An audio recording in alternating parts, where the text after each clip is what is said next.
ठाकुर जी की बड़ी कृपा, यत्र तत्र सर्वत्र भागवत जी की कथा सुनाते हुए सब जगह की यात्रा और सब जगह के वैष्णवों के बीच अपने भाव कहते हुए पहली बार झारखंड में कथा सुनाने के लिए आने का अवसर मिला है। यह हमारे लिए परम सौभाग्य की बात है। और उसमें भी ये रांची और रांची का ये एक छोड़ टाटीसिलवे, जहां पर बाहर का जो वातावरण पूरे पंडाल का और सब भाव का बिल्कुल ऐसा मानो जैसे वृंदावन प्रकट हो गया है। और बाहर जहां से हमारी गाड़ी आई वहां तो लिखा भी था कि वृंदावन ब्रज धाम में आपका स्वागत है। हम जो कथा में बात कहते हैं वो सार्थक होती हुई यहां दिखी। हम कथा में कहते हैं कि वृंदावन केवल एक भूमि नहीं है, केवल एक स्थान उत्तर प्रदेश में विद्यमान वही वृंदावन नहीं है। वृंदावन भाव, स्वभाव, आनंद, ये जहां अति मात्रा में होगा वृंदावन अपने आप प्रकट हो जाएगा। अब इतनी संख्या में भाव वाले लोग एक साथ जहां बैठे होंगे वहां वृंदावन को आना पड़ेगा। जहां इतने सारे प्रेमियों की, अब भाई देखो, मक्खियां अधिकतर वहीं भिनभिनाया करती हैं, चींटियां वहीं लगती हैं जहां रस फैला हुआ होता है ना। एक प्रकार से कह दिया जाए तो कोई अतिशयोक्ति नहीं है कि हम आप सब लोग जो हैं वो रस चखने वाली मक्खियां हैं। और हम आप सब लोगों का एक मैदान में एकत्रित होना इस बात का द्योतक है कि यहां रस है, इसीलिए हम आए हैं। अधिकतर ऐसा होता है कि रस वक्ता के द्वारा प्रवाहित किया जाता है, पर कई बार आयोजक लोग ही पहले से ही रस को व्यवस्थित कर देते हैं। और वो हमको रांची में दिखा। यहां के जो हमारे श्रीमद् भागवत कथा आयोजन समिति,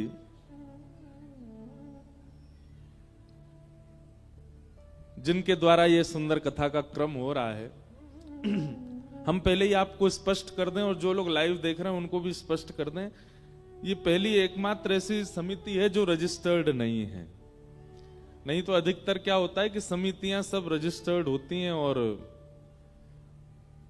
उद्देश्य तो प्रारंभ से होता है कथा कराना, फिर बाद में बहुत सारे उद्देश्य हो जाते हैं उनके। धन अर्जन करना भी होता है, पदवियों की प्राप्ति करना भी हो जाता है समितियों में। पर कल हमने आती एयरपोर्ट सबसे पहले पूछा, मैंने कहा यहाँ कैसे इस समिति का सब क्रम है? बस वही इतनी दूरी भैया, ज्यादा तेज चलाओगे तो हम सीधे बोकारो पहुंच जाएंगे, वही थोड़ा दो, हाँ बस इतना ही रहने दो। ये सब पहले से कर लेना था भैया आपको।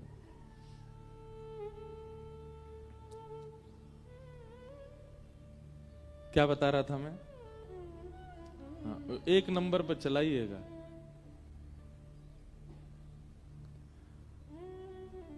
तो समितियां अधिकतर कैसी होती हैं? एक नंबर पे, और उसमें बेचारे में नंबर ही नहीं है। बैठ जाओ, थोड़ा और पीछे कर दो। हमको लगा था कि यहाँ गर्मी होगी, पर नहीं, मौसम अच्छा है यहाँ का, ज्यादा गर्मी नहीं है। कल हमको जो भैया लेने गए एयरपोर्ट, वो बोले कि महाराज जी हमारे रांची की एक खास बात है कि यहाँ जो भी जॉब करने आते हैं, काम करने आते हैं, वो यहाँ आने के बाद फिर यहीं रह जाते हैं क्योंकि यहाँ का मौसम अच्छा है। मैंने कहा भैया कहीं ये प्रभाव हम पे ना पड़ जाए, क्योंकि हमको तो अभी बहुत जगह जाना है कथाएं सुनाने के लिए। तो इस समिति की एक विशेष बात हमको ये लगी कि यहाँ पर कोई ऐसा रजिस्टर्ड नहीं है और कोई पदवियां नहीं है कि ये उपाध्यक्ष हैं, ये अध्यक्ष हैं, ये हैं। जो भी हैं सब लोग बड़े प्रेम भाव से काम कार्यकर्ता सब अपने कार्यों में लगे रहते हैं। सबके मन में आता है तो जुड़ करके और फिर कथा का क्रम कराते हैं। यही होना चाहिए। बहुत अच्छी बात है। हमारी बहुत बहुत शुभकामनाएं हैं। और आप लोगों का जो भाव वृंदावन के प्रति है वो वही देख करके हमारा मन हुआ यहाँ आने का। तो हम कह रहे थे कि अधिकतर वक्ता रस प्रवाह करते हैं, लेकिन यहाँ की समिति ने भी एक रस पहले से ही विद्यमान कर दिया। देखो सामने क्या सुंदर श्री राधारमण लाल जी हमारे बैठे हैं। ऐसा पहली बार हमको 9 वर्ष की अपनी कथा यात्रा में मिला है कि इतने बड़े स्वरूप में श्री राधारमण जी सामने ही बैठे। मानो जैसे विद्यार्थी के परीक्षाओं से प्रसन्न होकर के प्रिंसिपल सर ही सामने आके बैठ गए हों। आप सब श्रोता तो बैठे हैं, लेकिन प्रिंसिपल साहब भी आके बिल्कुल आसन लगा के बैठे हैं कि नहीं पूरी कथा हम भी सुनेंगे। तो ये देख करके मुझे बहुत प्रसन्नता है। और जहाँ यत्र तत्र वृंदावन का नाम, ब्रज का यह भाव जो यहाँ व्यवस्थित किया गया है, निश्चित ही समिति जो ये कथा करा रही है, भगवान करे इनको अभिमान ना हो, लेकिन ये भाव अति सुंदर है। तो झारखंड हम पहली बार आए हैं। एक बार हम पहले कथा करने आए थे। वो कथा हमने अपने प्रारंभिक समय में बड़ी संघर्ष वाली कथाएं की हैं। एक कथा करने के लिए आए थे, यहां से थोड़ी दूरी पर एक जगह है,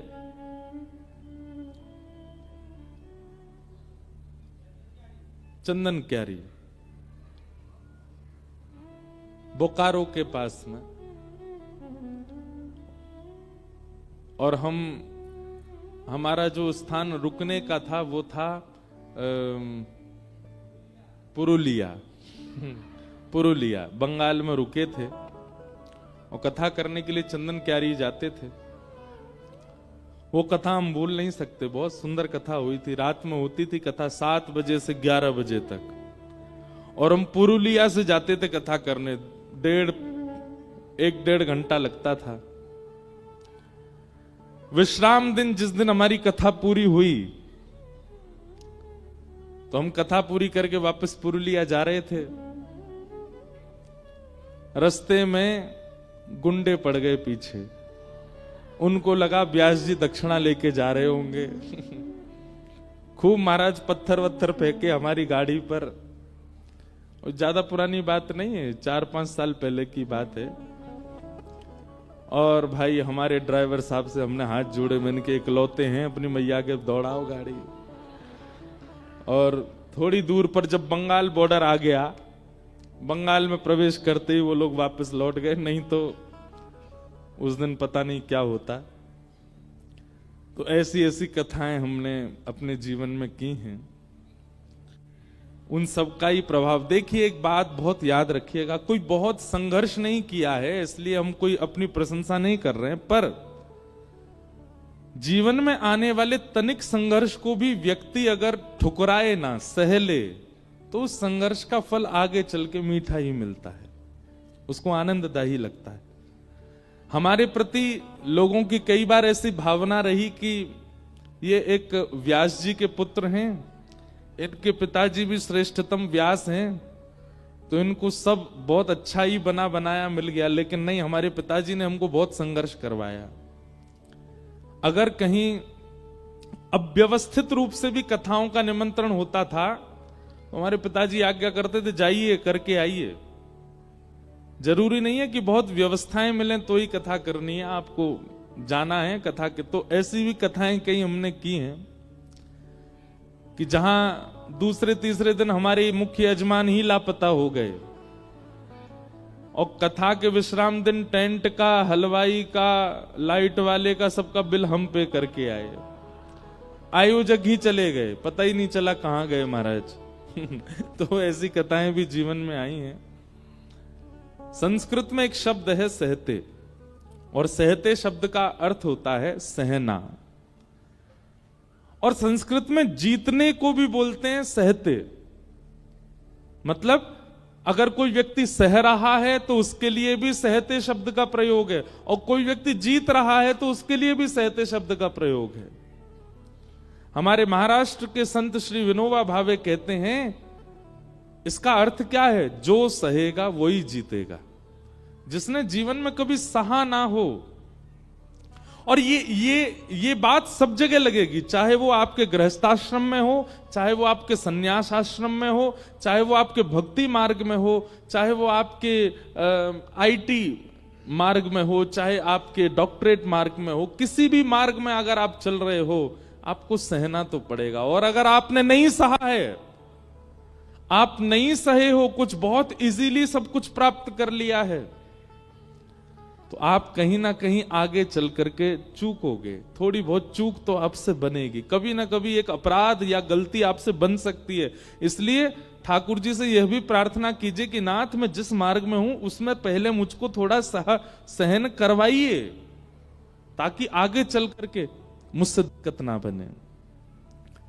निश्चित है, जिस व्यक्ति ने गाड़ी पहली बार चलानी सीखी और फिर महाराज 5 साल तक वो गाड़ी चलाना सीख गया, और उसने कभी गाड़ी को टक्कर नहीं मारी, एक बार भी कहीं गाड़ी उससे छुबी नहीं है, तो निश्चित है कि बहुत जल्दी वो उसका एक्सीडेंट थोड़ा भयावह हो सकता है। क्यों? क्योंकि उसको गाड़ी छुबने का, टक्कर होने का अनुभव ही नहीं है। इसलिए गाड़ी चलाने वाले से एक आध बार गाड़ी इधर उधर लगनी चाहिए, उससे उसको भय और अनुभव हो जाता है कि ऐसा करने पर मेरी गाड़ी कहीं स्पर्श हो सकती है, कहीं लग सकती है। किसी भी मार्ग में आप हैं, आपको थोड़ा तो सहना पड़ेगा, और बिना सहे अगर मार्ग में प्रवेश करते जा रहे हो तो यह दिक्कत वाली बात है। इसलिए सहना जरूरी है। तो हम ऐसे रूप में आए थे, वो चंदन क्यारी में कथा हुई थी, बहुत बढ़िया कथा थी। बेचारे जो वहां के यजमान थे वो ग्रामीण, बिल्कुल, अब चंदन क्यारी जिन लोगों ने देखो, चंदन क्यारी भी नहीं था, वो चंदन क्यारी के पास में कोई गांव था, बिल्कुल देहात। हमारी रहने की व्यवस्था एक स्कूल में करी गई थी, वहां नीचे गद्दे बिछा करके सो जाइए, सुबह शौच आदि क्रिया के लिए जंगल में ही जाओ, यही है।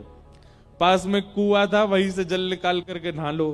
तो फिर हमारे भैया अभिषेक जी ने, इन्होंने पुरुलिया में हमारी व्यवस्था की, बोले महाराज जी ऐसे तो नहीं रह पाओगे। तो वहां जो हमारे यजमान थे बेचारे बड़े भोले, उनको दुनिया का जो व्यक्ति जो बोल जाता था वो वही काम करते थे। उनको पहले दिन किसी ने कहा कि भाई सुनो, कथा हो रही है, तुमको सारे बाल कटवाने पड़ेंगे, बेचारे गुटमुंडे हो गए। दूसरे दिन किसी ने कहा कि तुम जो है बिस्तर पे नहीं सो सकते, धरती में सोने लगे। तुम छौंक लगा करके भोजन नहीं पा सकते, कच्चा भोजन करने लगे। बड़ी विचित्र। उनको तीसरे चौथे दिन जब मैंने देखा तो वो ऐसे लग रहे थे केवल इनकी श्वास चल रही है, बाकी इनके अंदर और कुछ नहीं है। जो बोल जाता वो वही काम। किसी ने कहा यहाँ घास लगा के रखो, तो यहाँ दूरबा लगा के घूम रहे थे। किसी ने कहा ऐसे अंगूठी पहन के रहो, तो वैसे। किसी ने कहा बोले सुनो, कपड़ों को रात में हल्दी के पानी में धो करके सुखाओ, जब उस पर पीला रंग हो उसको पहन के घूमो। बेचारे अगले दिन वो पहन के रहते। तो बड़ा अद्भुत था वो समय। लेकिन ये रांची की प्रथम कथा, और आप सब लोगों के बीच में हमको आने का अवसर मिला है, हम इसके लिए बड़े सौभाग्यशाली हैं। स्थान का नाम वृंदावन पहले ही हो चुका है, ब्रजधाम पहले ही हो चुका है। अब वृंदावन ब्रजधाम ये समझ लीजिए कि यहां 50% आ चुका है। अब 50% आपको कथा श्रवण करके यहां और लाना है। यहां वो भाव प्रकट होना चाहिए। जब नजर घुमा करके देखें तो आपको ऐसा अनुभव हो कि महाराज यहीं कहीं यमुना जी बह रही हैं, ब्रज की रज की सुगंधी आ रही है, यहीं कुंज गलियां हैं, संत महापुरुष वृंदावन के यहीं विचरण कर रहे हैं, यहीं राधा रमण, राधा वल्लभ, बांके बिहारी, दामोदर सब यहीं विराजमान हैं। ऐसी भावनाएं उत्पन्न होने लग जाएं। ये भावनाओं का उत्पन्न होना ही ब्रज का गमन है। तो सौभाग्य से हम आप सब लोग अब ब्रज में प्रवेश करने के लिए भागवत का आश्रय लेंगे। उससे पहले आप सब लोगों को हम बारंबार प्रणाम करते हैं, सबको वंदन करते हैं, खूब खूब स्वागत करते हैं, खूब भाव से। देखिए कथा का समय 3 बजे से है, आप सब लोग 2:30 बजे से ही कल से आ जाइएगा, ताकि 3 बजे हम कथा पंडाल में आ जाएं, कथा का प्रारंभ करें और बड़े प्रेम और भाव से खूब आनंद के साथ कथा का श्रवण करें। आइए आज के मंगल प्रथम दिवस में हम लोग प्रवेश करें। रौरे मन के जोहार, आप सब लोगों को बारंबार जोहार। अब इसका अर्थ आप सबको पता ही है तो आइए कथा में प्रवेश करें। बोलो वृंदावन बिहारी लाल की जय। सच्चिदानंद रूपाय विश्वोत्पत्त्यादि हेतवे तापत्रय विनाशाय श्री कृष्णाय वयं नुमः।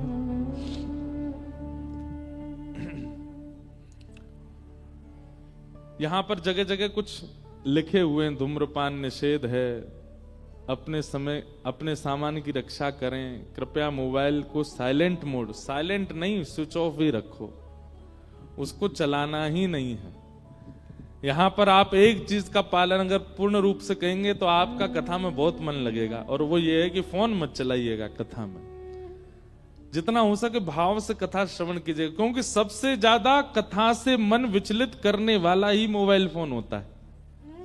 केवल उसको आप विश्राम दे दीजिएगा आगामी 7 दिन तक और 3 से 4 बजे तक और 3 से 7 बजे तक केवल आप अपने फोन को विश्राम दीजिए, थोड़ा उसको भी आराम करने दो, दिन रात बेचारा चलता ही रहता है। तो वो विशेष ध्यान रखिएगा और एक एक शब्द बहुत ध्यान से सुनिएगा। आज हम कथा का महात्म सुनेंगे, भागवत जी का महत्व। महात्म, महात्म का मतलब होता है किसी भी वस्तु की विशेषता। भागवत जी की विशेषता क्या है, हम क्यों कथा सुनते हैं, क्यों कथा सुनना अति अनिवार्य है, ये सब भाव आज के विषय में बताए जाएंगे, विशेष रूप से भागवत की कथा।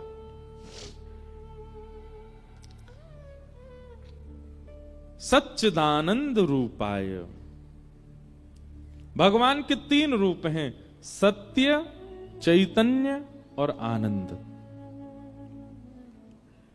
ठाकुर जी के स्वरूप अनेक हो सकते हैं। वही ठाकुर जी हमारे वृंदावन में मुरली मनोहर हैं, वही ठाकुर जी बद्रीनाथ में तपस्वी हैं, वही ठाकुर जी द्वारिका में राजाधिराज हैं, वही ठाकुर जी दक्षिण में शंख चक्र गदा पद्मधारी नारायण हैं। स्वरूप अनेक हैं ठाकुर जी के, पर रूप 3 ही हैं, सत्य, चैतन्य और आनंद। सबसे पहला भाव दर्शनार्थी और उपासक के चित्त में ठाकुर जी के प्रति प्रकट होना चाहिए सत्य का, कि ये सत्य हैं। जैसे आप किसी भी व्यक्ति से मिलते हैं तो आपके मन में उससे मिलते समय मन में भाव आ सकता है कि ये सत्य है कि नहीं, ये संशयात्मक भाव आता है, ये सच्चा है कि नहीं, ये श्रेष्ठ है कि नहीं। किसी कन्या का अगर विवाह भी होता है किसी पुरुष के साथ, तो पहली बार वो जब पुरुष को देखती है तो उसके मन में भी थोड़ा संशय प्रकट होता है कि ये सत्य है कि नहीं, ये वास्तविक है कि नहीं, ये ठीक होगा कि नहीं। संसार के हर संबंध में एक संशय प्रकट हो सकता है, पर ठाकुर जी को देखते समय आपके चित्त में कोई संशय नहीं आना चाहिए, ये पूर्ण सत्य है। सबसे पहली बात,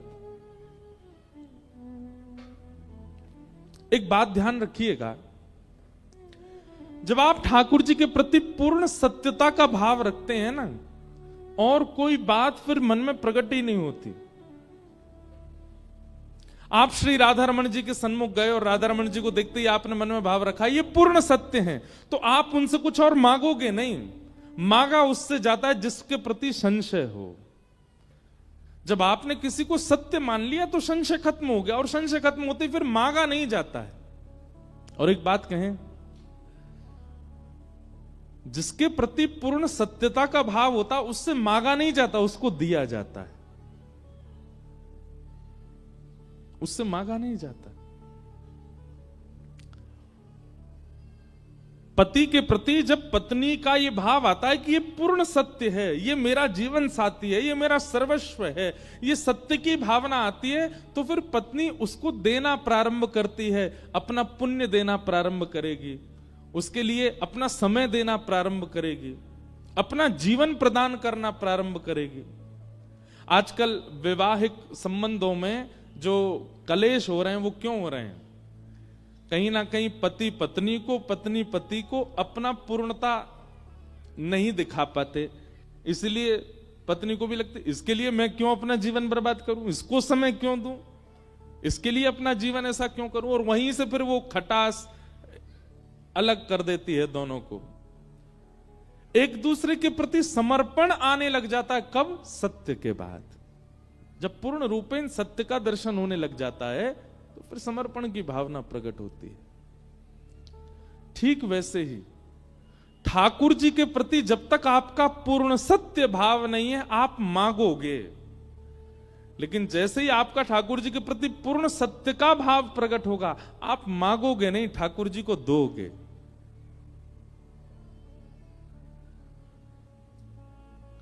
स्वयं को देना प्रारंभ करोगे, न्योछावर होना प्रारंभ करोगे, स्वयं को लुटाना प्रारंभ करोगे।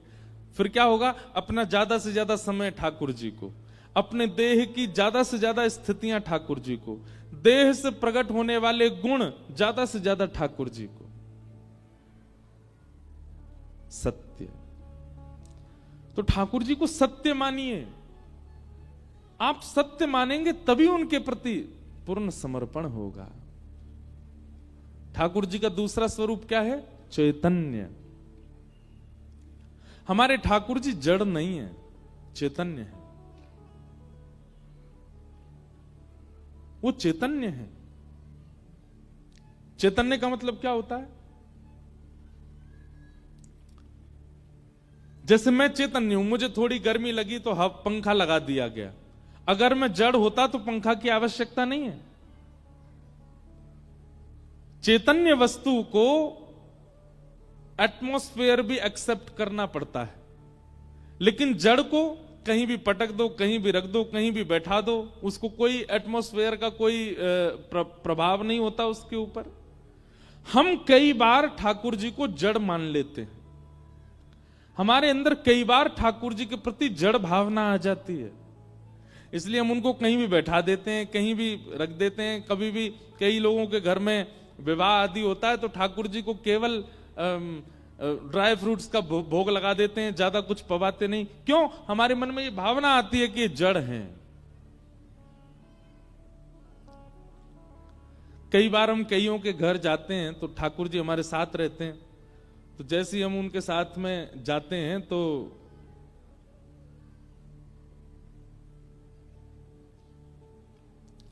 उनसे कहते हैं ठाकुर जी के लिए भोग लगाओ भैया, भोग बनाओ। तो कहते हैं ठाकुर जी को हम दूध का और मिश्री का भोग लगा दें। तो मन में एक भावना आता, हम कुछ कहते नहीं पर मन में एक भावना आती है, ये जड़ भाव है मन में, तभी तो आपने कहा कि केवल दूध और मिश्री में उनको संपूर्ण कर दें। अगर हमारे साथ कोई चैतन्य व्यक्ति गया होता तो आप मन में विचार करते इनको रोटी खवाई जाए, इनको सब्जी बनाई जाए इनके लिए, क्योंकि ये चैतन्य है, ये भूखे नहीं रह सकते। ठाकुर जी के प्रति हमारा जड़ भाव आ जाता है, इसीलिए हम केवल दूध में संतुष्ट करने का प्रयास करते हैं।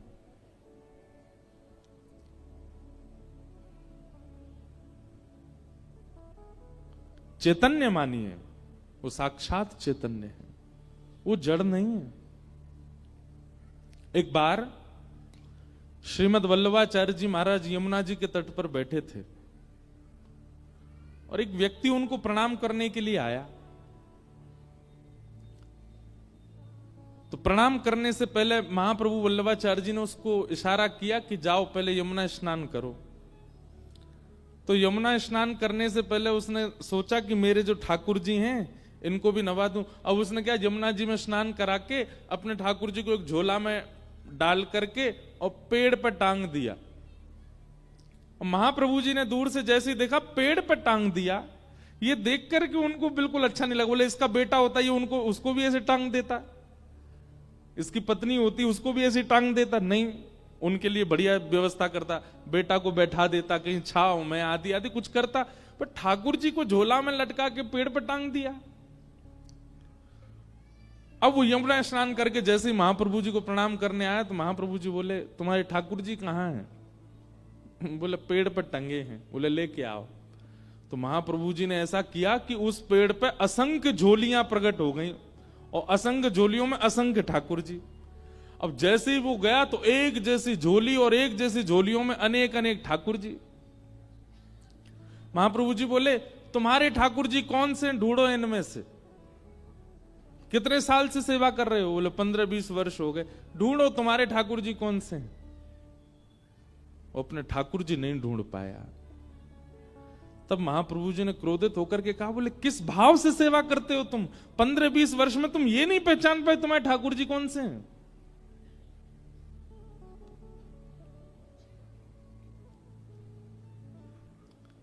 चैतन्य मानेंगे तो उनके प्रति भाव बनेगा, जड़ मानेंगे तो फिर ठाकुर जी भी जड़ ही बन जाते हैं। वो उनको भी आपसे कोई अभिप्राय नहीं होता। हमारे वृंदावन के एक ठाकुर हुए श्री मदन मोहन जी। कौन? जोर से बोलो, कौन? मदन मोहन। वृंदावन रसामृत पद सुना आप लोगों ने? उस वृंदावन रसामृत पद में दूसरे ठाकुर हैं श्री मदन मोहन। बिहरत निस दिन कुंज गलिन में ब्रज जन मन सुख धाम, मदन मोहन को रूप निरख सनातन बलि बलि जाए। गाएंगे, कथा के विश्राम में गाएंगे, आप लोग याद कर लेना। वैसे तो सब वैष्णवों को याद है, भारत में जहां भी हम जाते हैं सब सुनाते हैं। तो हमारे वृंदावन के 7 ठाकुरों में दूसरे ठाकुर हुए श्री मदन मोहन जी। बहुत ध्यानपूर्वक सुनिएगा। ठाकुर जी की सेवा ऐसी करो कि आप अपने ठाकुर को नहीं पहचानो, ठाकुर जी आपको पहचान जाएं। आप अपने ठाकुर को कभी नहीं पहचान सकते, ठाकुर ही आपको पहचानते हैं।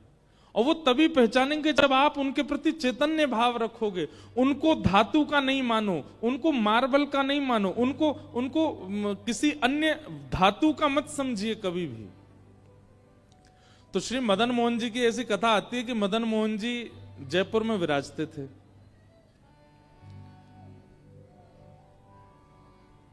और वहां के राजा जो थे उनकी बेटी मदन मोहन जी की सेवा करती थी। तो पुत्री का जब विवाह निश्चित हुआ, बहुत ध्यानपूर्वक सुनिएगा, पुत्री का जब विवाह निश्चित हुआ तो बेटी ने अपने पिता से कहा, बोले पिताजी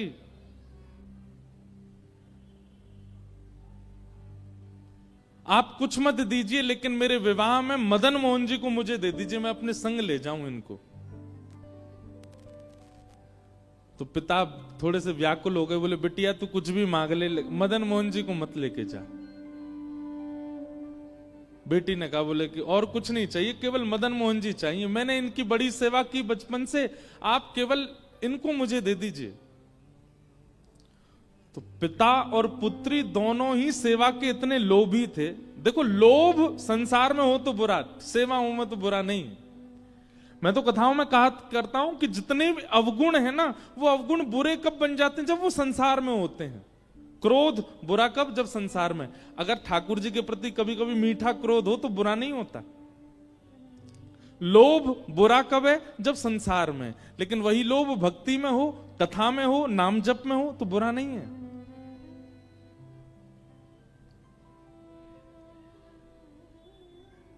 जितने भी दोष हैं वो संसार के प्रति जब होते हैं तभी बुरे हो जाते हैं, तभी पाप के भागी बनाते हैं। पर भक्ति में हो तो वही भगवत प्राप्ति करा देते हैं। तो जयपुर के राजा अपनी बेटी से कहने लगे, तू जो मांगेगी सो दूंगा, मदन मोहन जी को मत मांग। तो पुत्री ने कहा, पिताजी आपके घर में पहले से ही गोविंद देव जी की सेवा है मदन मोहन जी की सेवा है, एक ठाकुर की आप कर ही रहे हैं, एक मुझे दे दीजिए। पिता बोले नहीं नहीं नहीं, तू जो मांगेगी दूंगा, लेकिन मदन मोहन जी नहीं दूंगा। बेटी भी बोली मैं भी केवल मदन मोहन जी को ही चाहती हूं और कुछ नहीं चाहती।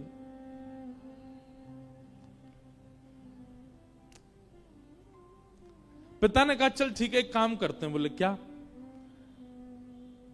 मैं तेरे सामने 5 मूर्तियां रखूंगा और तेरी आंखों पे पट्टी बांधूंगा।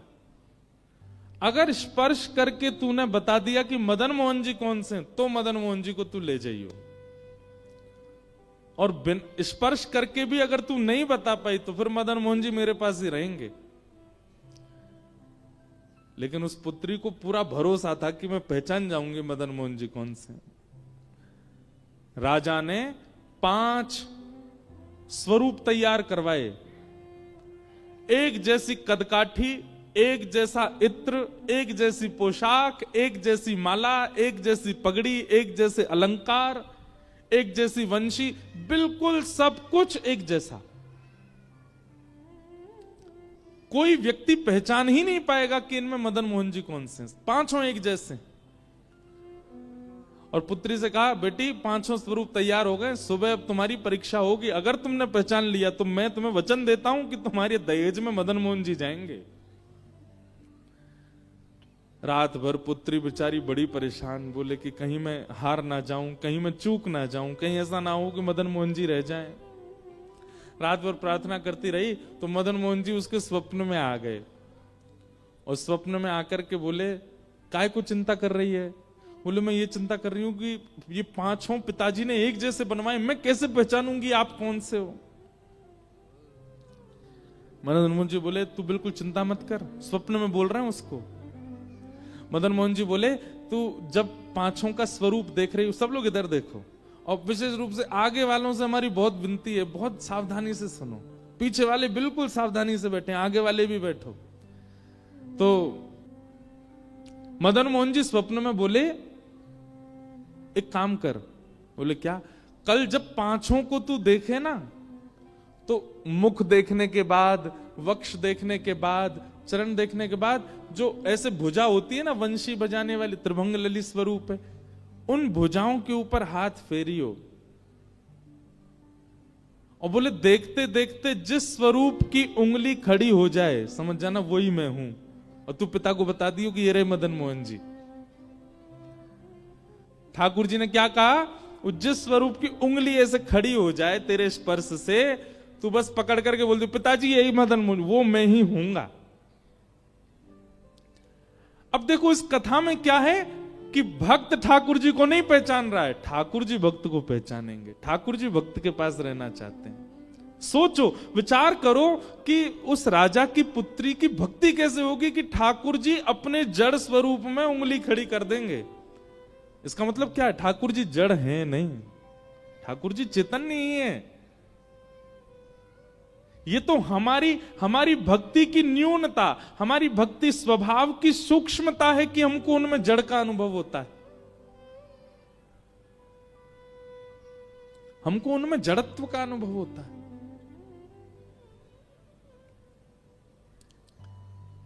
दूसरे दिन सब लोग ऐसे ही बैठे थे, पूरी भीड़, और 5 स्वरूप मंच पर रखे गए और पुत्री की आंख में पहले रुई लगा दी, फिर पट्टियां बांधी, बिल्कुल कहीं से दिख ना जाए। और ऐसी स्थिति में उसको ले गए मंच पर, जाओ चलो ढूंढो कौन से हैं ठाकुर जी। पहले स्वरूप को देखे, रूप एक जैसा, हाथ एक जैसे, पैर सब कुछ एक जैसा। स्पर्श करते करते जैसी उसने वास्तविक मदन मोहन जी को छुआ, सोई मदन मोहन जी ने अपनी उंगली उठा दी और जैसी उंगली का स्पर्श किया उसने कहा पिताजी ये हैं मदन मोहन लाल जी।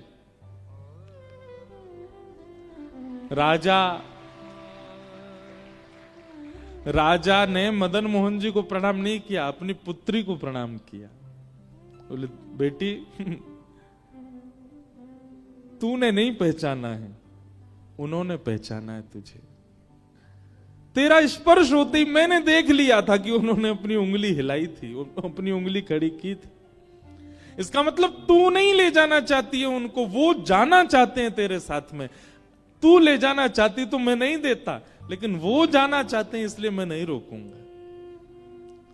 और अपनी पुत्री का विवाह करके एक पालकी में पुत्री बैठ करके गई और दूसरे रथ में महाराज दहेज में ठाकुर जी मदन मोहन जी कहां गए? करौली, राजस्थान। राजस्थान में करौली, जहां आज भी मदन मोहन जी विराजते। ठाकुर जी दहेज में आए। ऐसी भक्ति कब प्रकट होती है? जब ठाकुर जी के प्रति चैतन्य भाव हो। अभी मैं कुछ दिन पहले एक न्यूज देख रहा था, एक माता जी कह रही थी कुंभ में मेरे ठाकुर जी खो गए। मैंने कहा भैया बेटा खो जाते, भैया खो जाते, माता पिता खो जाते, ठाकुर जी खो गए कुंभ में? ठाकुर जी खो गए, उनके सेवा के ठाकुर जी। अब वो कह रही थी न्यूज चैनलों पे सब जगह मेरे ठाकुर जी कहीं मिल जाए तो बताना। हम उन मां के प्रति संवेदना व्यक्त करते हैं, लेकिन एक बात हम यह भी स्पष्ट करते हैं कि यदि सेवक ने भाव से सेवा की होगी, सेवक ने बहुत प्रेम दुलार लाड़ किया होगा, तो ठाकुर जी स्वयं आ जाएंगे। ठाकुर जी जा नहीं सकते। हमारी बात को आप कहीं लिख लीजिएगा। ठाकुर जी जड़ इसलिए हैं, मुझे और आपको चुनौती दे रहे हैं। ठाकुर जी बोले तेरी भक्ति में सामर्थ हो, तुझ में सामर्थ हो, तो तू मुझे चैतन्य बना के दिखा। मैं कथा में कहा करता हूं, एक खेल खेलते थे हम बचपन में। सब लोग इधर देखो, एक खेल खेलते थे, पता नहीं आपके झारखंड में खेलते हैं कि नहीं बच्चे। आजकल तो फोन आ गए ना, तो बच्चों ने फिजिकल गेम्स खेलना बंद कर दिया। लेकिन बचपन में हम एक गेम खेलते थे, बर्फ पानी। खेला है? उसी का एक दूसरा रूप होता है विष अमृत। बहुत बढ़िया बढ़िया खेल हैं ये। उसमें क्या होता था कि एक व्यक्ति जो है वो सबको छूता है और दौड़ करके जिसको छू लेता है वो फिर बर्फ बन जाता है। अब बाकी के लोग जो हैं वो उसके चारों तरफ घूमते रहते हैं, वो उसको पानी बनाने का प्रयास करते, वो जाके जैसे उसको खींचते हैं तो वो पानी बन जाता है। अब देखो, जिस समय वो व्यक्ति बर्फ पानी जब बच्चे खेलते हैं तो उसमें जब बर्फ बनता है, क्या वो सच में बर्फ है? क्या वो सच में एक स्थूल व्यक्ति है? नहीं, वो चैतन्य है, लेकिन एक खेल के रूप में वो अपने आप को स्टैच्यू मान लेता है, अपने आप को बर्फ मान, फिर जिस आकृति में होता है वैसे ही रह जाता है। एक और खेल खेलते थे उसमें ऐसा बोलना, मतलब 10 तक गिनती गिनो, पीछे सारे बच्चे जो हैं वो ऊट पटांग हरकत करते रहेंगे और 10 बोलते ही जितने भी बच्चे उन सबको एक स्टैचू बनना पड़ता है। कोई बच्चा ऐसे हो जाता है, कोई ऐसे हो जाता है, कोई कुछ कुछ, फिर वो आकर के सबके पास आके सबको हंसाने का प्रयास करता है ना। पता नहीं आप लोगों ने खेला है कि नहीं, हमने खूब खेले, ये सब खेले हैं। तो फिर वो उसको नियम होता है, तुम छुओगे नहीं किसी को, लेकिन बातें बोल के उसके पास उसको, अगर तुमने उसको हंसा दिया, अगर उसके हाथ पांव सीधे कर दिए तो तुम्हारी जीत हो जाती है। ठीक वैसे ही ठाकुर जी ऐसे खड़े और हम आप सब लोगों को अधिकार मिला है कि हमें ठाकुर जी को हंसाना है, हमें ठाकुर जी को बिठाना है, हमें ठाकुर जी को सुलाना है, हमें ठाकुर जी को गोद में लेना है। और उस खेल में विजय प्राप्त करने के लिए ही ये भागवत की कथा सुनाई जा रही है कि ठाकुर जी को कैसे हंसाओगे, कैसे बिठाओगे, कैसे नचाओगे, कैसे गोद में लोगे, वो सारी क्रियाएं बताई जाती हैं कथा में। ये खेल है। उसी खेल की पूर्णता बताई जा रही है यहां पर।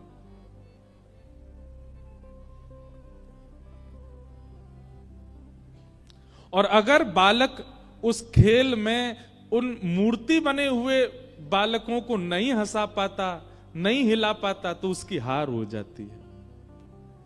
ठीक वैसे ही हमारे संसार रूपी खेल में बहुत सारे मूर्ति बने हुए हैं। कौन? जगन्नाथ जी, बद्रीनाथ जी, द्वारिकाधीश जी, राधा रमण जी, राधा वल्लभ जी, बांके बिहारी जी, जब जाओ ऐसे ही खड़े मिलेंगे। लेकिन एक बात, मीराबाई को ऐसे नहीं दिखते थे ठाकुर जी। जब मीराबाई जाती थी मंदिर के कोने में खड़े हुए हुए, उसके रूप बदलते रहते थे, वो बातें करते रहते, दुनिया कहती कौन से बात कर रही है, पर उसके लिए ठाकुर जी ऐसे नहीं खड़े हैं, उसके लिए ठाकुर जी अलग अलग मुद्राएं बना रहे होते थे, उसके लिए ठाकुर जी ऊपर से बोल रहे होते थे। श्री माधवदास जी जगन्नाथपुरी में जब जाते थे महाप्रभु जगन्नाथ जी के सामने, श्री जगन्नाथ जी उनके लिए ऐसे नहीं होते थे। जगन्नाथ जी कभी ऐसे पौड़े होते थे, कभी बैठे होते थे, कभी कुछ कर रहे होते थे, बाकी दुनिया को ऐसे दिखते थे, पर माधवदास जी को अलग दिखते थे। हमारे गोवर्धन में श्री गोविंद दास, दुनिया के लिए श्रीनाथ जी ऐसे खड़े रहते थे, पर गोविंद दास जैसे मंदिर में आते थे, ठाकुर जी मोती उठा के मारते थे गोविंद दास के ऊपर। इसका मतलब क्या है? ठाकुर जी जड़ नहीं है, ठाकुर जी चैतन्य है। जैसे एक राजा की पुत्री मदन मोहन लाल जी से कहती है कि उनको जाना है साथ में, दहेज में लेके जाना है, तो ठाकुर जी अपनी उंगली हिला रहे हैं। गोपाल भट्ट गोस्वामी की भावना गूंज कम कीजिए, तो श्री ठाकुर जी शालिग्राम से प्रकट हो गए। ये इस भाव का अर्थ यही है, मगर अब उन्हें हम नचाया कर, हम जैसे चाहें वैसे हमारे ठाकुर जी रहे। अभी क्या है, जैसे ठाकुर जी चाहते हैं वैसे हम रह रहे हैं, और प्रारंभिक यही होना चाहिए, जैसे ठाकुर जी चाहें वैसे साधक रहे। लेकिन कुछ समय बाद फिर वो जैसे चाहता है वैसे ठाकुर जी रहने लग जाते।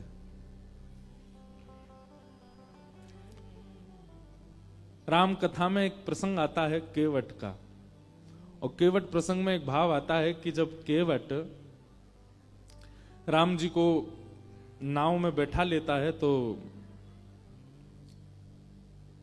लेकर के जैसे ही पल्ली पार जाने लग जाता है, तो बीच रास्ते में ही, बीच नदी में पहुंचते ही केवट नाव वापस घुमा लेता है। लक्ष्मण जी कहते हैं, ए भाई क्या कर रहे हो, वापस क्यों लेके जा रहे हो? केवट कहता है, बोले चालक कौन है, मैं कि आप? बोले तुम हो। तो बोले तो फिर मेरे पे विश्वास रखो ना, मैं जैसे चला रहा हूं, मुझे पता है ना नदी का क्या कैसे वेग है, कब कहां कैसे लेके जाना है, इसलिए मुझे मत सिखाइए।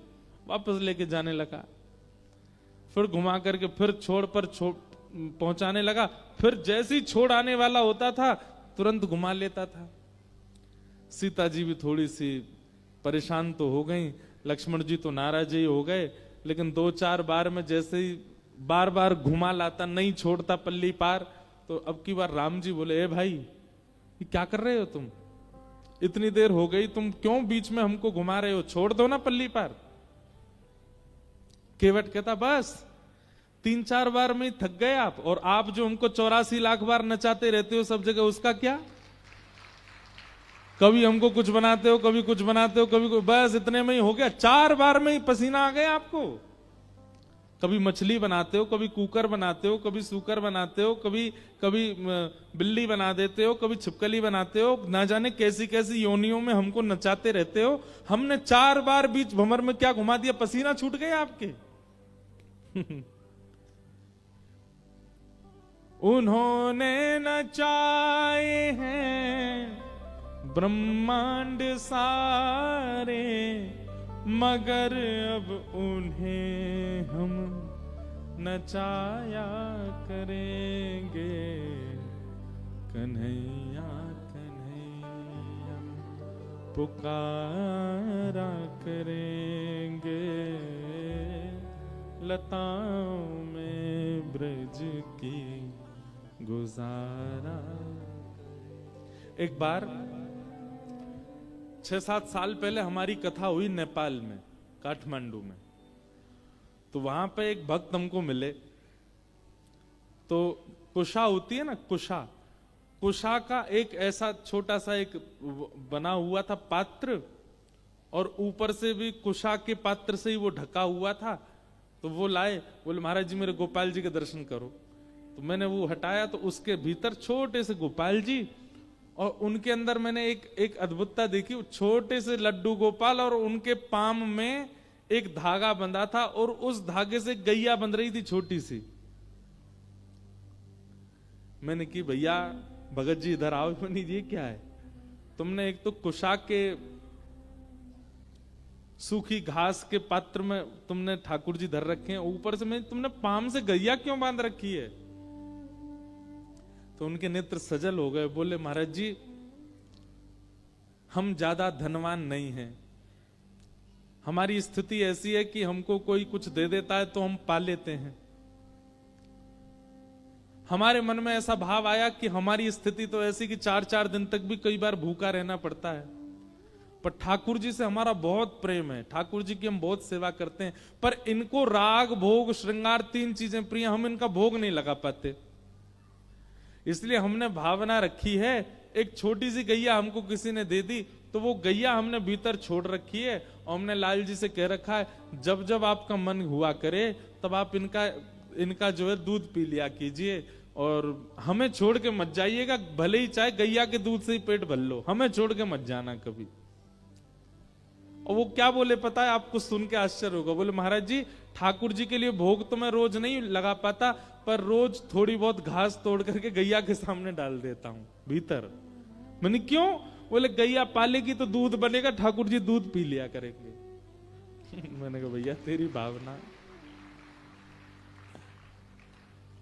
हमने कही भाई हो सकता है 56 भोग लगाने वाले को छोड़ के चले जाए, पर तुझे छोड़ के नहीं जाएंगे ठाकुर जी, तुम्हारी जो भावना है।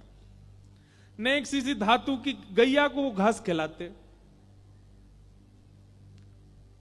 ताकि गैया का दूध बने, ठाकुर जी पी ले, और पांव से इसलिए बांध रखी कहीं गैया नहीं भाग जाए, कहीं गैया भाज गई ठाकुर जी भूखे रह गए तो ठाकुर जी भी चले जाएंगे।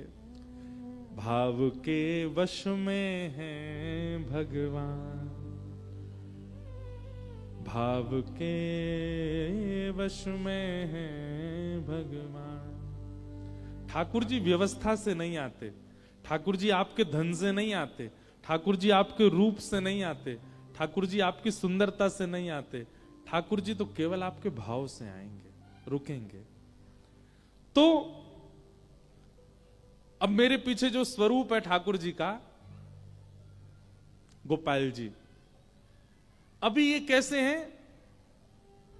ऐसे ही खड़े रहेंगे, लेकिन आपकी भावना सुंदर होगी तो इन 7 दिनों में आपको इनकी पलक झपकते हुए दिख जाएगी। आपकी भावना शुद्ध होगी तो ये इसके अलावा ऐसी मुद्रा में भी दिख जाएंगे। आपकी भावना शुद्ध होगी तो गैया से गले लगे हुए भी दिख जाएंगे। ठाकुर जी कहीं भी जड़ नहीं है, हमारी भावना जड़ है, इसलिए ठाकुर जी हमको जड़ दिखाई देते हैं। ठाकुर जी सब जगह चैतन्य रूप में। वो चैतन्य रूप कैसे दिखे, वो चैतन्य दृष्टि कैसे दिखे, वो कथा सिखाती, वो कथा दिखाती। तो भगवान पहला रूप क्या है? सत्य। और दूसरा रूप क्या है? चैतन्य। और ठाकुर जी का तीसरा रूप क्या है? आनंद। ठाकुर जी आनंद है। अच्छा, मुझे ऐसा लगता है ठाकुर जी को देखने के बाद देखने वाला आनंद रूप में आ जाता है।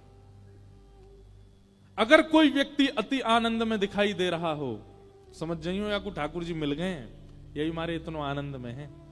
अच्छा, आनंद वाले व्यक्ति का स्वरूप स्वभाव क्या है? बहुत ध्यान से सुनिएगा। सुखी व्यक्ति और आनंदित व्यक्ति, इन दोनों में अंतर क्या है? जिसको देख करके आपके चित्त में भी शीतलता का अनुभव होने लग जाए, जिसको देख करके आपको प्रसन्नता होने लग जाए, जिसको देख करके आपका मुखमंडल प्रसन्न हो जाए, जिसको देख करके आप अपनी चिंताएं, अपने संकटों को भी भूल जाओ, समझ जाना वो आनंदित व्यक्ति है। जिसको देख करके केवल प्रसन्नता हो रही है, बाकी सारी स्थितियां यथावत हैं, वो सुखी व्यक्ति है। अच्छा, दूसरी बात, सुखी व्यक्ति देह से भी ठीक होगा, मस्तिष्क मानसिक भी ठीक होगा, बुद्धि से भी ठीक होगा, दिखने में भी ठीक होगा, तभी सुखी कर पाएगा। पर आनंद देने वाला व्यक्ति, वो कई बार स्वयं रोग से होगा, वो कई बार स्वयं पीड़ा में होगा, पर उसकी उपस्थिति आपको आनंदित कर देगी। यह आनंद वाले व्यक्ति का लक्षण।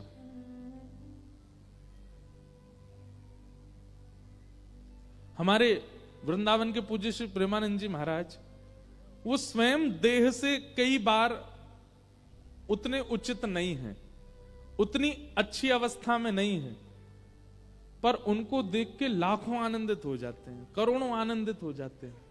ये आनंददायी व्यक्ति का लक्षण है। भक्तिमती मीराबाई, मैं कथा में बताया करता हूं कि मीराबाई का जब विवाह हो गया तो उनकी ससुराल में संतों की भीड़ होने लग गई। जब तक मीराबाई का विवाह नहीं हुआ तब तक मेड़ता में भीड़ होती थी, संत महात्मा आते थे।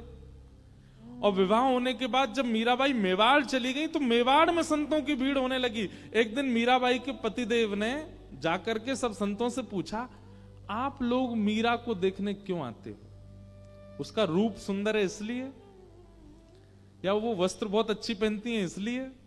तो सब संतों ने क्या उत्तर दिया? सब संत कहते हैं, बोले देखिए आपकी तो वो गृहिणी है इसलिए आप शायद उस रूप को ना देख पाओ, पर मीराबाई की सुंदरता या वस्त्र आभूषण देखने नहीं आते हम। जो भक्ति हमारे मन में तीर्थ जाकर के प्रकट नहीं हो पाती, वो भक्ति मीराबाई को देखने से प्रकट हो जाती है, इसलिए हम मीराबाई को देखने आते हैं। हमारा मन अत्यंत शांति का अनुभव करने लग जाता है, हमारे मन में श्याम सुंदर भ्रमण करने लग जाते हैं, रमण करने लग जाते हैं मीराबाई को देखने मात्र से। हम सब भूल जाते हैं, इसलिए हम मीराबाई को देखने आते हैं। सुखी व्यक्ति को देख करके आप सुखी हो सकते हो, पर कांस्टेंट सुख नहीं रहेगा, लंबे समय का सुख नहीं रहेगा। लेकिन एक आनंदित व्यक्ति को एक बार देखने के बाद भी आप लंबे समय तक आनंदित रहोगे। ये आनंदित व्यक्ति और सुखी व्यक्ति में अंतर है।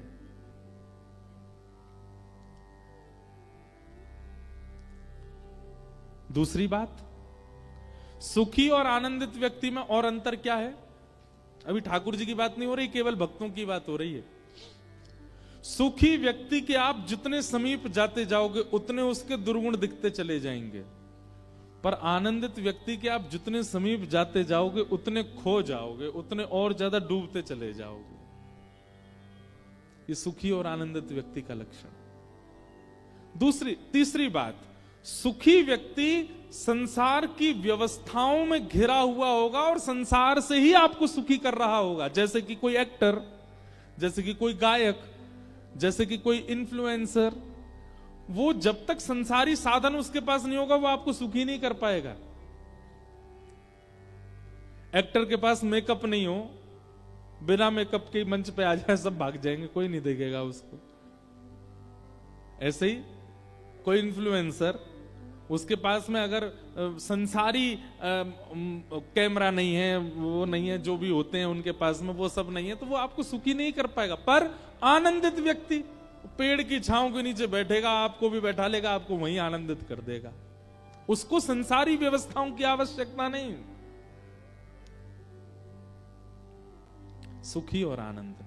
और भैया अंतिम बात, सुखी व्यक्ति जो घोर संसारी है और आनंदित व्यक्ति जो घोर राधा रमण जी का है, वही है आनंद। जो घोर राधा रमण जी का, घोर राधा रमण जी का मतलब चलत कृष्ण, सोवत कृष्ण, उठत कृष्ण, इत कृष्ण, उत कृष्ण, आगे कृष्ण, पाछे कृष्ण, कृष्ण कृष्ण कृष्ण, सब जगह कृष्ण।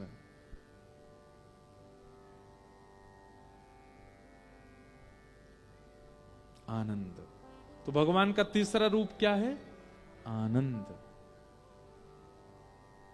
सच्चिदानंद रूपाय विश्वोत्पत्त्यादि हेतवे, विश्व की उत्पत्ति पालन संहार जो करते हैं, तापत्रय विनाशाय, 3 प्रकार के तापों का जो उपशमन करते हैं, श्री कृष्णाय वयम नमः, ऐसे श्री कृष्ण को हम बारंबार प्रणाम करते हैं। आगे बंधुओं, अब यहां से महात्म की चर्चा शुरू होती है।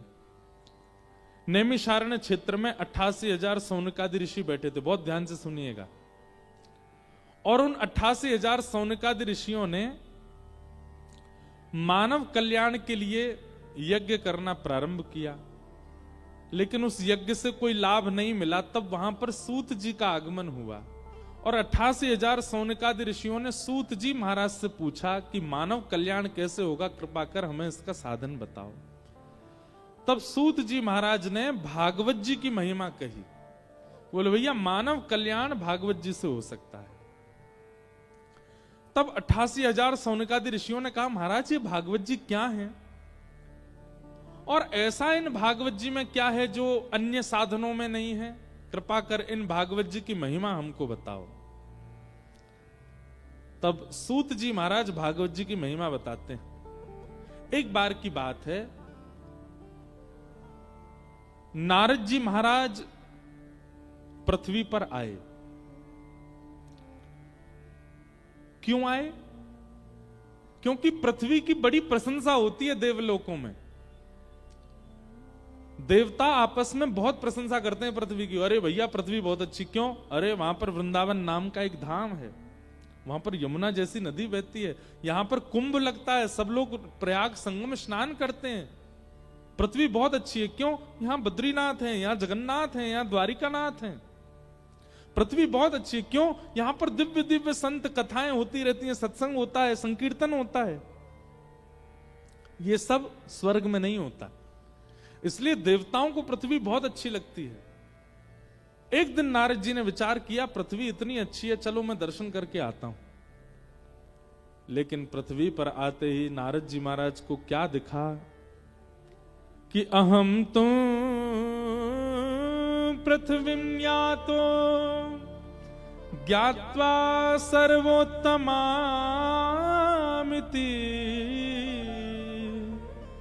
पुष्करं च प्रयागं च काशीं गोदावरी तथा हरिक्षेत्रे कुरुक्षेत्रे श्रीरंगं सेतुबन्धनम्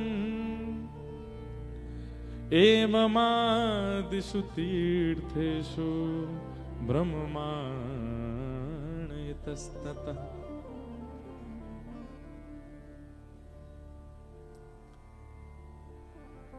नारद जी पृथ्वी पर आए। एक बात संसारी है, आप जब किसी की बहुत ज्यादा महिमा सुन लेते हैं ना, तो आप अपने मन में बहुत सारी एक्सपेक्टेशंस बना लेते हैं उस वस्तु से।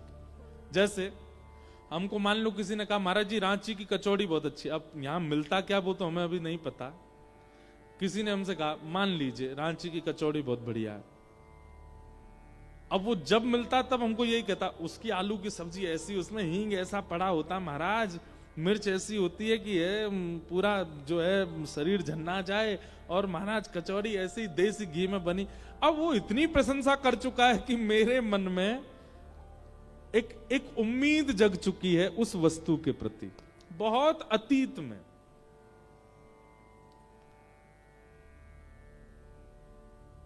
अब जैसे ही मैं उस वस्तु का सेवन करने जाऊंगा ना, ये स्वाभाविक बात है कि वो मेरी उम्मीद से थोड़ी कम स्वादिष्ट ही होगी। ये स्वाभाविक बात है। अब यहां पर भी देखिए संसार और आध्यात्म, इनमें अंतर। संसारी वस्तु की आप जितनी ज्यादा ख्याति सुनोगे, जब उसको भोगने जाओगे तो वो ख्याति से थोड़ी कम ही स्वादिष्ट दिखेगी। और आध्यात्मिक वस्तु का आप जितना ज्यादा श्रवण करोगे, जब उसका अनुभव करने जाओगे तो जितना आपने उम्मीद नहीं रखी थी उससे कई गुना ज्यादा स्वादिष्ट लगेगा आध्यात्म। यह भी अंतर है संसार में और आध्यात्म में।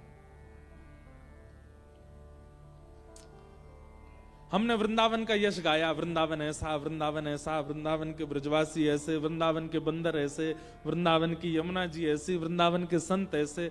अब इतना आपने वृंदावन सुन लिया, जब आप पहली बार वृंदावन जाओगे, अगर वास्तव में शुद्ध भावना से जाओगे तो आपने जितना सुना उससे कई गुना ज्यादा आपको वृंदावन मिलेगा। लेकिन वहीं आपसे प्रशंसा कर दी जाए, विदेश में फलाना देश इतना अच्छा है, ऐसा है, ऐसा है, ऐसा है। कभी अनुभव करके देख लेना, आप जब आप जाओगे ना उस संसारी जगह पे, थोड़ा उसको आप कम ही पाओगे अपनी स्थिति से।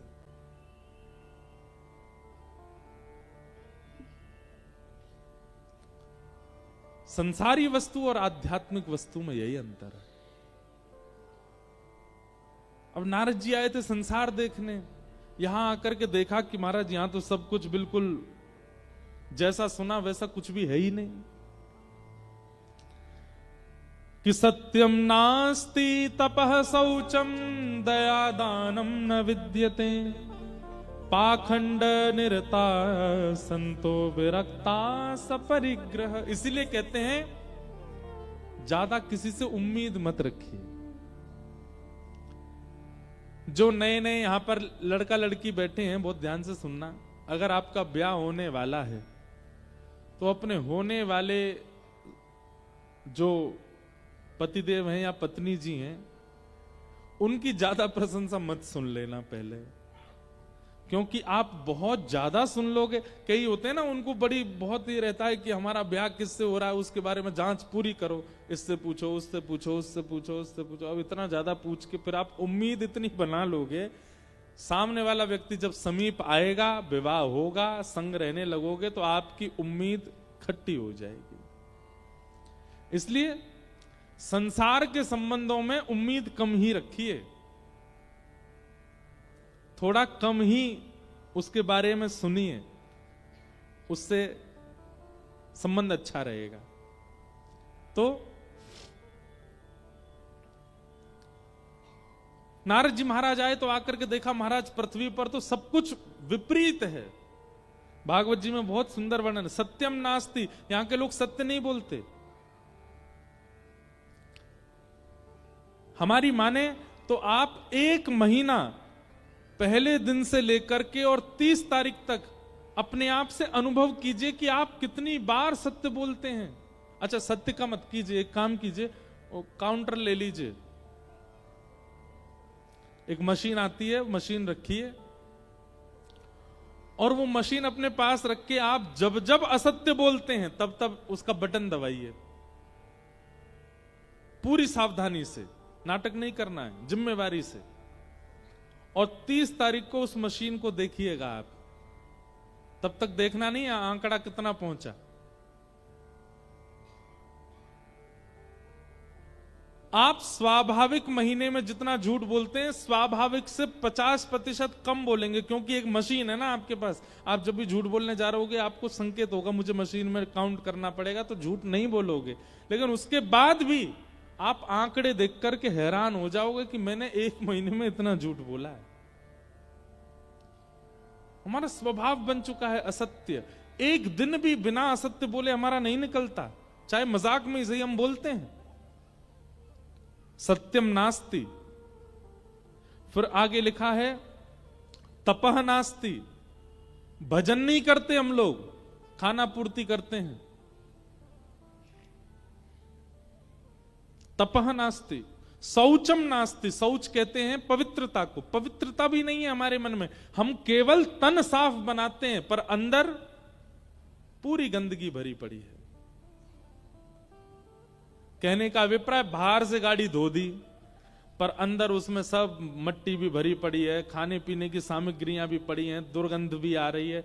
बाहर से साफ होने से क्या फायदा, ये तो केवल बाह्य आकर्षण के लिए था, अंदर तो कुछ भी नहीं है। लेकिन कई बार बाहर से गाड़ी साफ ना हो लेकिन अंदर से स्वच्छ हो तो बैठ करके यात्रा की जा सकती है। ठीक वैसे ही ठाकुर जी के लिए हम सब लोग गाड़ी हैं। हमने बाहर से अपने आप को बहुत सुंदर बना रखा, पर अंदर सीट टूटी पड़ी है, स्टीयरिंग निकली पड़ी है, गियर निकले पड़े हैं, कुछ भी बढ़िया नहीं है। ठाकुर जी कहते हूं भाई कैसे बैठूं यहाँ के चित्त में, सबरो तो उधरो पड़ो भीतर थे। ब्रजभाषा समझ रहे हैं ना? उधरो मतलब समझे, उधरो ब्रजभाषा में। जैसे अब उधरा कैसे समझाएं, जैसे ये हमारी बगलबंदी है, यहां से इसके धागा वागा निकल जाएं तो ये उधर जाएगी, इसको बोलते उधरा, उधरा हुआ। अभी सामने मैट मैट बिछे, सब उठपटांग हो जाएं, खुल जाएं। कई हमारे मित्र जन है वो उधरे ही रहते हैं, तो ये उधरा, उसको कहते हैं उधरा पड़ा रहना। एक बात याद रखिएगा, जिस व्यक्ति का स्वभाव, जिस व्यक्ति का जीवन ऐसे उधरा सा रहता है ना, ठाकुर जी नहीं आते उसके पास। ठाकुर जी को तो सुधरो चाहिए, उधरो नहीं।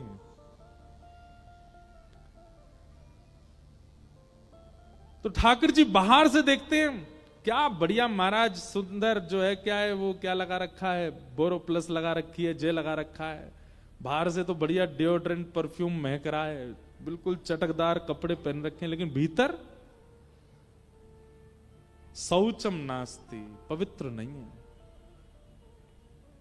ठाकुर जी नहीं बैठते। तपह नास्ति, दानम नास्ति, शौचम नास्ति, कुछ भी नहीं है। कैसे हम लोग मंदा सुमंद मतयो, हमारी बुद्धि कैसी है? बोले मंद है। जिस कार्य को श्रेष्ठता से किया जा सकता है, हम लोगों की बुद्धि ऐसी चलती है कि इसको, अब देखो जैसे कुंभ में संगम स्नान है, अब सब लोग अपने अपने आंकड़े लगा रहे हैं संगम में कैसे नहाया जाए। कोई कह रहा वहां से कूद जाओ तो नहा लोगे, कोई कह रहा यहां से नाव में बैठ के चले जाओ तो नहा लोगे, कोई कह रहा यूं कर लो यूं, सब अपनी अपनी बुद्धि लगा रहे हैं। अरे भैया, आज मैंने कहीं सुना, वो सुबह उसमें आ रहा था सोशल मीडिया पे, बोले लोग गलत कर रहे हैं, यमुना जी में क्यों नहा रहे हैं? अरे नहाना है तो संगम में नहाइए या गंगा जी में नहाइए, यमुना जी में नहीं। अरे नहीं, हमने एक कथा में भी कहा, तीर्थ का मतलब होता है केवल तीर्थ, वह स्पेसिफिक जगह नहीं होती है जहां बिहारी जी विराज रहे हैं वही मंदिर ही वृंदावन नहीं है, जहां पर यमुना जी बह रही हैं वही वृंदावन नहीं है। 84 कोस दूर दूर तक पूरा वृंदावन है। आप किसी वृक्ष को भी प्रणाम करके चले जाओगे तो बिहारी जी के प्रणाम के समान ही फल मिलेगा। आप संगम में जाकर के चाहे यमुना जी में नहा लीजिए, गंगा जी में नहा लीजिए, किसी भी घाट किसी भी कोने में स्नान कर लीजिए, आपका अमृत स्नान ही माना जाएगा। पर लोगों में होड़ लगी नहीं, जहां दो धार मिल रही है वहीं नहाना है हमको। तो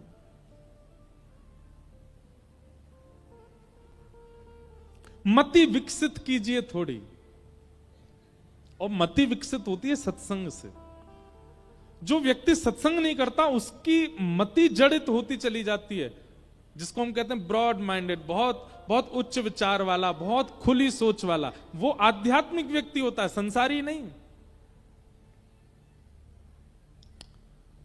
तो कैसे हैं हम लोग? मंदा सुमंद मतयो मंद भाग्या युपद्रुता। नारद जी महाराज ने यह सब आकर के देखा। नारद जी देख करके बड़े परेशान हो गए, बोले भैया पृथ्वी की जितनी प्रशंसा सुनी थी, पृथ्वी तो बिल्कुल विपरीत है। नारद जी सब जगह भ्रमण करते करते वृंदावन आए, तभी वृंदावन में उन्होंने क्या देखा? यमुना जी के तट पर एक परम सुंदरी बैठी है और उस सुंदरी की गोद में दो वृद्ध लेटे हैं।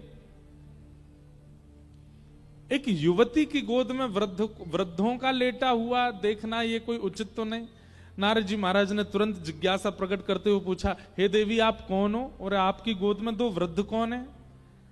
तब उस कन्या ने अपना प्रत्युत्तर दिया, अहम भक्ति ख्याता इमो में तनयो मतौ ज्ञान वैराग्य नामानो काल योगेन जर्जरो। मैं भक्ति, मेरा नाम भक्ति है, और ये दोनों मेरे पुत्र हैं ज्ञान और वैराग्य। मुझे सब भजते हैं, भक्ति सबके चित्त में है, पर ज्ञान और वैराग्य नहीं है। इसी कारण मैं तो युवा हूं क्योंकि मुझे सब चाहते हैं, पर मेरे वृद्ध बालक हो चुके हैं क्योंकि इनको कोई नहीं चाहता। मैं अपनी कथाओं में कहा करता हूं बंधुओं, भक्ति पथ पर चलने के बाद भी, भक्ति मार्ग पर आ जाने के बाद भी हम निराश क्यों हैं, हम हताश क्यों हैं, हम उदास क्यों हैं? क्योंकि भक्ति के पुत्र ज्ञान और वैराग्य हमारे पास नहीं है। केवल भक्ति है, ज्ञान नहीं है। एक भक्त था, गोपाल जी की सेवा करता था। किसी ने उसको जाके कहा, ए भाई तू गोपाल जी की सेवा कब से कर रहा है? बोले हो गए 7-8 साल हो गए। बोले 7-8 साल में भी तू आज भी छोटे से घर में ही रहता है, तेरा ना तो व्यापार बढ़ा, तेरा ना धन की वर्धन हुआ, ना तू घर बना पाया। उस व्यक्ति को लगा हाँ बात तो सही है। बोले तू देवता बदल दे, ये गोपाल जी तो छोटे से घर में ही राजी रहेंगे, तू एक काम कर, महादेव की उपासना कर। देखा, महादेव की उपासना करने वाले को सोने की नगरी लंका मिल गई। उसके मन में तुरंत अविश्वास आ, ये अज्ञान है। अज्ञान आपके अंदर है, ये आपको कैसे पता चले? ठाकुर जी के प्रति एक बार भी, या ठाकुर जी के जनों के प्रति, या ठाकुर जी के धाम के प्रति एक बार भी आपके चित्त में अविश्वास आ जाए, समझ जाना कि आपके अंदर अज्ञान है, ज्ञान नहीं है। लेकिन कोई कुछ भी कह जाए, कोई कितना भी बोल जाए, धाम के प्रति, नाम के प्रति, ठाकुर जी के प्रति, लीला के प्रति और ठाकुर जी के जनों के प्रति आपके चित्त में कभी अविश्वास ना आवे, समझ जाना भक्ति के साथ ज्ञान है।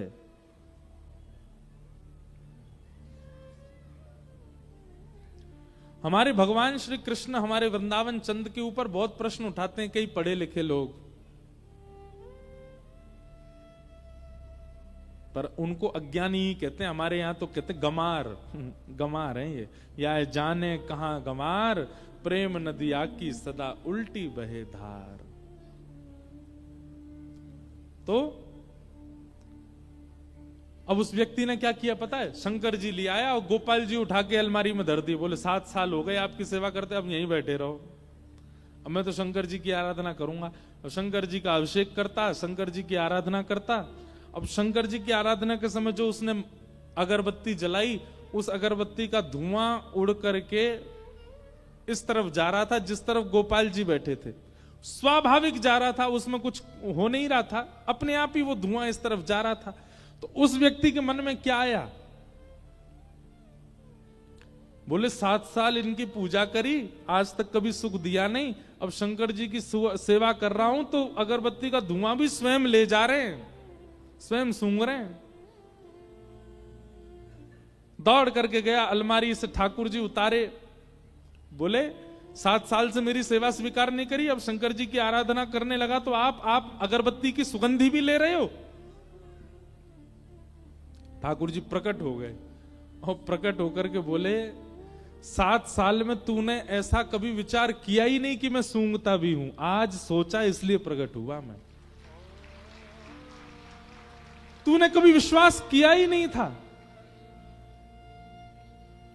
कि मेरी नासिका भी है, आज पहली बार सोचा तूने कि हाँ मेरी नाक है, मैं सूंघता भी हूं। भक्ति तो बंधु हम सबके चित्त में है, पर ज्ञान नहीं है।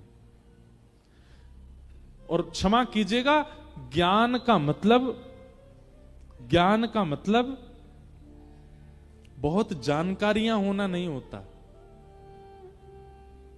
विवेकशील बुद्धि, कहां कब क्या करना है, कैसे करना है, और सबसे बड़ी बात भक्ति में अविश्वास का ना होना, यही ज्ञान है।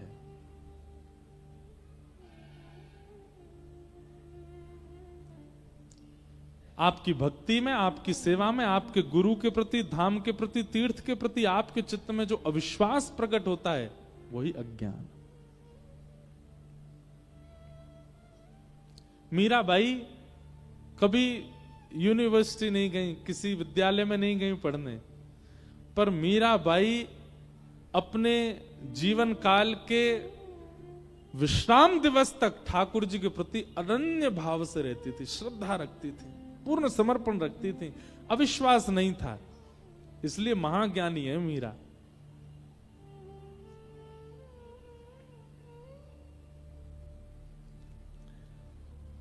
तो हमारी प्रार्थना, भक्ति तो है पर ज्ञान भी लाइए, और ज्ञान है इस बात का प्रमाण है ठाकुर जी के प्रति कभी अविश्वास ना होना।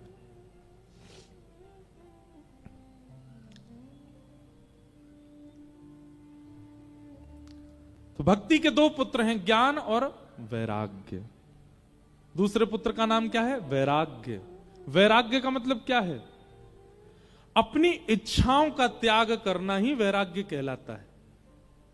साधक व्यक्ति, भक्त व्यक्ति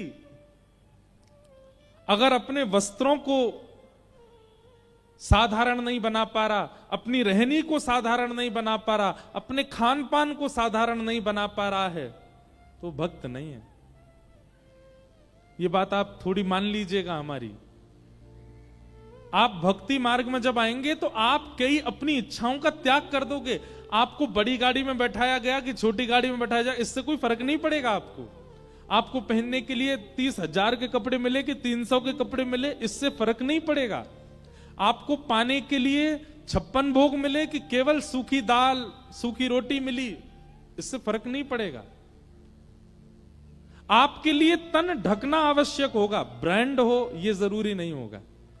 आपके लिए सफर करना आवश्यक होगा, गाड़ी बड़ी हो यह जरूरी नहीं होगा। आपके लिए पेट भरना आवश्यक होगा, उसमें 56 भोग हो यह आवश्यक नहीं होगा। इन आवश्यकताओं के त्याग, इन विशिष्ट आवश्यकताओं के त्याग को ही वैराग्य कहते हैं। सब छोड़ करके बाबा जी बन जाना वो वैराग्य नहीं है।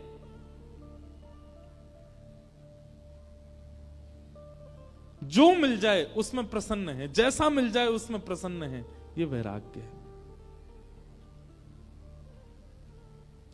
तो भक्ति के दो पुत्र हैं। अगर ये दोनों पुत्र आपके चित्त में नहीं आ रहे हैं और केवल भक्ति आ गई है, तो आपकी भक्ति आपको कभी प्रसन्न नहीं कर पाएगी।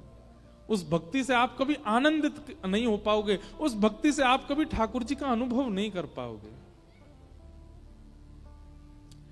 इसलिए भक्ति के साथ साथ अविश्वास खत्म होना चाहिए, तभी ज्ञान आएगा। और भक्ति के साथ साथ इच्छाओं की निवृत्ति होनी चाहिए, तभी वैराग्य आएगा। और जब तक ज्ञान वैराग्य नहीं आएंगे, आप अपनी भक्ति से प्रसन्न नहीं हो पाओगे। तो भक्ति के ये दो पुत्र हैं, ज्ञान और वैराग्य। दुनिया सब भक्ति करती है, ज्ञान और वैराग्य के लिए कोई नहीं, इसलिए दोनों वृद्ध हो गए। तब भक्ति महारानी ने नारद जी से कहा, मेरे पुत्रों को युवान करने का कोई साधन बताओ। ज्ञान और वैराग्य दोनों युवा कैसे होंगे? इसी खोज में नारद जी महाराज सब जगह ढूंढते ढूंढते बद्रीनाथ गए। तब बद्रीनाथ में भगवान के प्रथम अवतार सनक सनंदन सनातन सनत कुमारों से उन्होंने कहा कि महाराज, भक्ति के पुत्र ज्ञान वैराग्य कैसे युवा होंगे, बताइए। तब सनत कुमारों ने कहा, सत्कर्म सूचको नूनम ज्ञान यज्ञ स्मृतो बुधई श्रीमद् भागवतालाप सतु गीत सुकादि। एक ही उपाय है, क्या? सुखदेव जी के द्वारा सुनाई गई जो भागवत की कथा है, यदि भागवत की कथा तुम ज्ञान वैराग्य को सुना दोगे तो वे दोबारा युवा हो जाएंगे। एकमात्र भागवत जी में वो सामर्थ्य है कि वो ज्ञान वैराग्य को उत्थापित कर सकती हैं। बहुत ध्यान से सुनिएगा मेरी बात। आप कथा में क्यों आए हैं? क्योंकि भक्ति आपके चित्त में है। तो यहां आकर के प्राप्त क्या करना? आप ऑलरेडी भक्त बन गए, फिर यहां क्यों आए हो? आप भक्ति प्राप्त करने नहीं आए हो, ज्ञान और वैराग्य को उत्थापित करने आए हो। ज्ञान और वैराग्य हमारे चित्त में जो जीर्ण शीर्ण हो चुके हैं, उनको उत्थापित करने के लिए आप कथा में आए हैं। हमारे माइक कभी कभी ढीमे पड़ जाते हैं। बालकों की आवाज कितनी तेज होती है। कभी कभी हमें लगता है हम भी बालक होते, ऐसे ही जोर जोर से कथा सुना रहे होते। तो इनको बढ़िया बिस्किट खिला लाओ, बाहर ले जाके टॉफी दे देना। इधर देखो सब लोग, अरे मैया कैसो रो रो लाला। हमको इसलिए लग रहा है उसने वो मंकी कैप पहना ना, इतनी सर्दी तो है नहीं यहाँ पे, बेचारे का मुंह बंद हो गया है। ले उतर गया, लो शांत भी हो गया, और जोर से रो रहा है। सब लोग इधर देखो। जय हो झारखंड वासी। आप लोग सुनते तो बहुत ध्यान से, बस कभी कभी बीच में थोड़ी ऊधम हो जाते हैं। तो क्या बता रहा था मैं? ज्ञान और वैराग्य। 7 दिनों में आपका उद्देश्य क्या होना चाहिए? बहुत ध्यानपूर्वक इधर देखिए हमारी तरफ। आपका उद्देश्य, कई लोग कहते हैं भक्ति में आगे कैसे बढ़े, भक्ति उत्थापित कैसे हो, हमारी भक्ति सजग कैसे हो, हम भक्ति में ठाकुर जी का दर्शन कैसे करें। आपके अंदर भक्ति है, पर वो भक्ति प्रसन्न कब होगी? जब उसके बालक चित्त में आएंगे, उसके बालक ज्ञान और वैराग्य। आपने किसी मां को अच्छे आसन पर बैठा दिया, मां की सारी व्यवस्थाएं अच्छी कर दी, पर बालकों को दुखी कर दिया। जिसके बालक दुखी हों वो मां कैसे प्रसन्न रह सकती है? भक्ति को आपने हृदय आसन पर बैठा रखा है। अब आगामी 7 दिन तक आपका उद्देश्य क्या होना चाहिए? कि ज्ञान और वैराग्य भी आए चित्त में। ज्ञान का मतलब क्या है?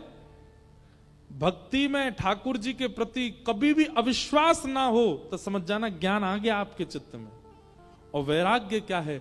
अपनी इच्छाओं की कटौती करना, अपनी इच्छाओं से निवृत्त होना, ये एक प्रकार का वैराग्य। ये 2 चीजें कथा से आपको सीखनी है।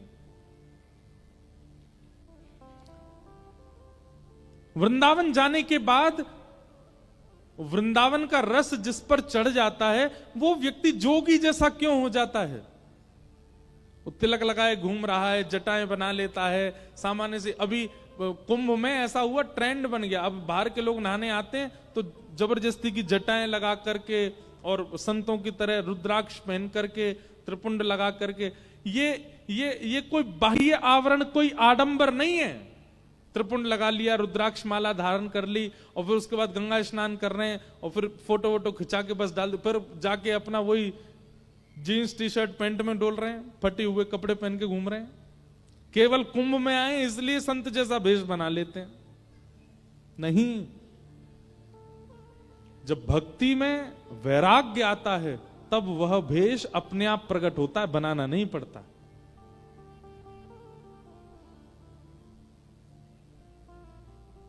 ये उर्दपुंड, ये गले में कंठी माला, ये धोती पहनना, बगलबंदी पहनना, ये एक प्रकार का वैराग्य है जो ठाकुर जी सिखा देते हैं।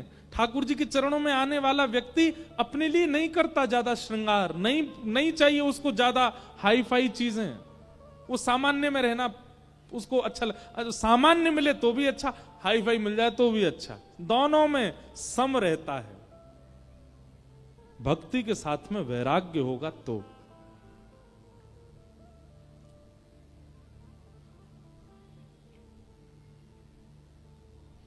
सुख में फूलो मती, दुख में भूलो मती, प्राण जाए मगर नाम भूलो मती, मुरली वाले को मन से रिझाते चलो, कृष्ण गोविंद गोपाल गाते चलो, कृष्ण गोविंद गोपाल गाते। हमको कोई चार्टर हवाई जहाज में बैठा दे तो हमको ज्यादा प्रसन्नता नहीं। कई बार कथा करने हम स्कूटी पे बैठ के चले जाते हैं, गाड़ी नहीं है, स्कूटी साइकिल से चले जाते तो भी कोई दुख नहीं। कोई यहां पर व्यास मंच के समान बड़ी बड़ी मालाएं पहना दे तो ज्यादा प्रसन्नता नहीं, और कोई कुछ माला भी ना पहना के जाए, 2 बात बुरी सुना जाए तो उसमें कोई अप्रसन्नता नहीं। इस प्रकार का अपने आप को वर्सटाइल बनाना, अपने आप को हर तरीके के माहौल में ढालने वाला बनाना, यह वैराग्य है भक्ति में।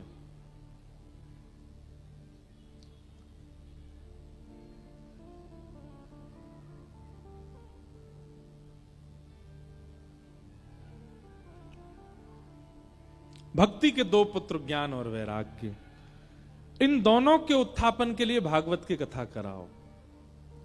और भागवत का नाम सुनते ही नारद जी बोले, महाराज कहां होगी, कैसे होगी, इसके नियम क्या हैं? तब सनत कुमारों ने बताया, बोले गंगा के तट पर आनंद नाम का वन है, वहां कथा कराओ। जितने श्रोता आएंगे सबके खान पान प्रसाद की व्यवस्था रखो। एक बढ़िया सुंदर वृक्ष बड़ा सा ढूंढो जिसकी छांव में सब बैठ सकें। ऊंचा एक व्यास मंच बनाओ, व्यास मंच पर व्यास जी के बैठने की व्यवस्था करो। आदि आदि कथा की सारी व्यवस्थाएं बताई गई। नारद जी महाराज ने सब व्यवस्था की, और व्यवस्था में कथा जैसे प्रारंभ हुई, भक्ति ज्ञान वैराग्य तीनों आए। भक्ति महारानी तो युवा थी, पर ज्ञान वैराग्य ने जैसे ही कथा माहौल में प्रवेश किया कि भक्ति सुतौ तौ तरणौ गृहीत्वा प्रेमैकरूपा सहसा विरासीत् श्री कृष्ण गोविंद हरे मुरारे नाथेति नामानि मुहुर्वदन्ति।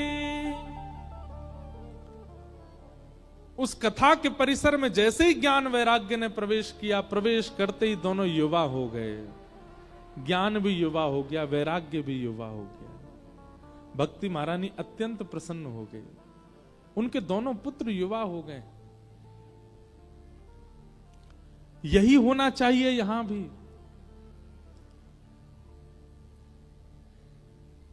हमारी प्रसन्नता का कारण भक्ति में सजगता, और भक्ति में सजगता का कारण ज्ञान वैराग्य का उत्थान चित्त में। ये कथा से होगा। ज्ञान और वैराग्य के मार्ग को अपनाइए। भक्ति महारानी अत्यंत प्रसन्न हो गई, ज्ञान वैराग्य दोनों युवा हो गए।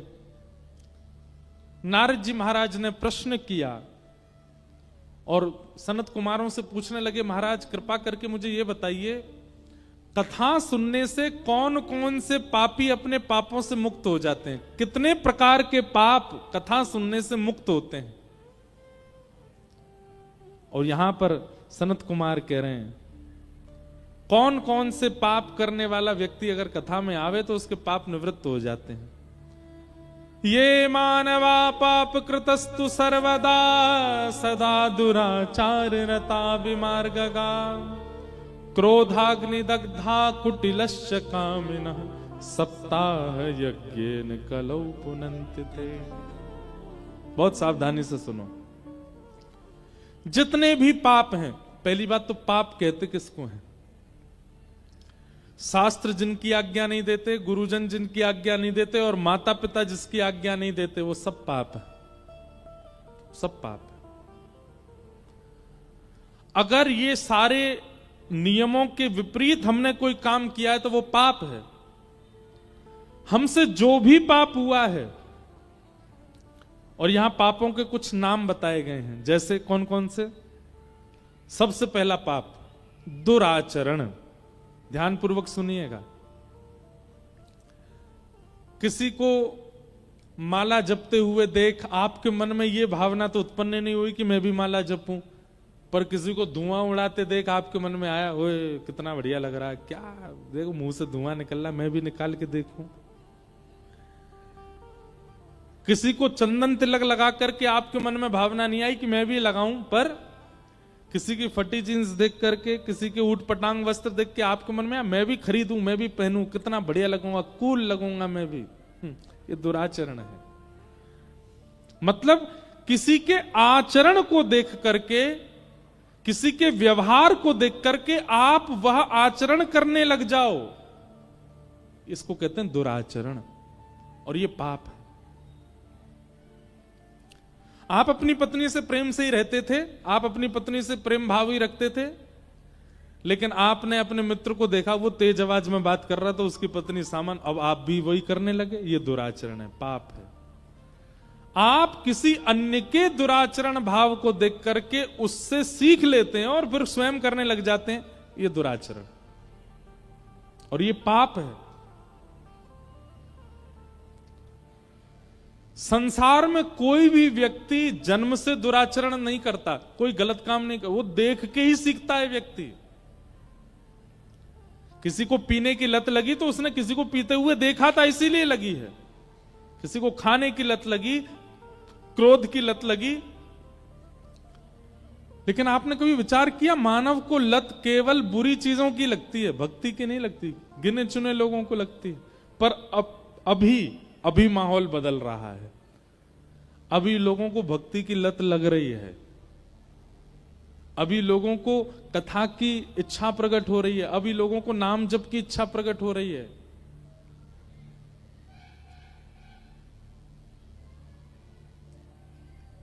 दुराचरण, किसी के दूषित व्यवहार को देख करके आप भी वह करने लग जाओ, ये पाप है। आप में अभिमान नहीं था, आप बिल्कुल सम रहते थे, बहुत अच्छा आपका व्यवहार था, पर आपके जो ऑफिस में जहां काम करते हो उसमें किसी को आपने देखा वो थोड़ा अभिमान करता है, वो लोगों से कम बात करता है, वो लोगों से दुर्व्यवहार करता है, उसको देख करके आप मन में आया मैं भी ऐसे किया करूं, अच्छा लगूंगा, पाप है। दुराचरण करना पाप है, पहली बात। दूसरी बात, विमार्गगा, गलत मार्ग पर चलना। माताजी, पिताजी, गुरुजी, बड़े भैया सबने बोला वहां मत जाना, वो अच्छी जगह नहीं है, वो मत करना, वो अच्छा नहीं है, ऐसा मत खाना, ये अच्छा नहीं है, ये सब पता है। क्या मांस खाने वाले व्यक्ति को नहीं पता कि ये अच्छा नहीं होता, फिर भी खाता है? मांस खाने वाला, किसी जानवर को मार के खाने वाले व्यक्ति को क्या नहीं पता कि ये पाप है, पर फिर भी खाता है? एक बात बोले, ना पता हो कि पाप है तो कुछ गलत करे तो इतना पाप नहीं लगता, लेकिन जानते हुए भी उसको करना, ये तो महापाप लगता है, घोर पाप लगता है। और मांस खाने वाले सब लोग घोर पाप ही कर रहे हैं। क्यों? उनको पता है कि एक जानवर मारा गया है हमारे लिए, फिर भी खाते हैं उसको। इसी को कहते हैं विमार्ग। शास्त्र मना करते हैं, वेद पुराण मना करते हैं, गुरुजन मना करते हैं नहीं खाओ, फिर भी खाते हैं। विमार्ग, जिस मार्ग के लिए मना किया गया उस मार्ग पर चलना, यह महापाप है। और क्रोधाग्नि दग्धा, तीसरा पाप क्या बताया? भयंकर गुस्सा। छोटा मोटा गुस्सा, थोड़ा मोटा गुस्सा चलेगा, लेकिन भयानक क्रोध आना, और भयानक क्रोध में कुछ भी बोल देना, कुछ भी कह देना, हाथापाई कर देना, कुछ फेंक देना, उठा देना, इस प्रकार की क्रिया करना, ये महापाप है। क्रोधाग्नि दग्धा। कुटिलश्च कामिनः। अब कुटिल किसको कहते हैं? ये चौथा रूप है पाप का। कुटिल का मतलब क्या है? आपके मुंह पे क्या बोलेगा? बहुत अच्छे बेटा, अच्छे से पढ़ाई करना, खूब अच्छे जाना आगे, इतने परसेंटेज मुझे चाहिए तुम्हारे, 80% से कम नहीं आने चाहिए। पर मनी मन क्या सोच रहे हैं? फेल हो जाए। मुख पर क्या दिखा रहे हैं? कि तुम अच्छे बनो, तुम्हारा ब्याह बहुत अच्छा हो, पति पत्नी दोनों का ब्याह हुआ, उनसे कह रहे हैं बहुत अच्छे से रहना, भगवान करे तुम सदा सुखी रहो। पर मनी मन क्या सोच? तुम्हारा ब्याह टूट जाए, चले ही नहीं ज्यादा।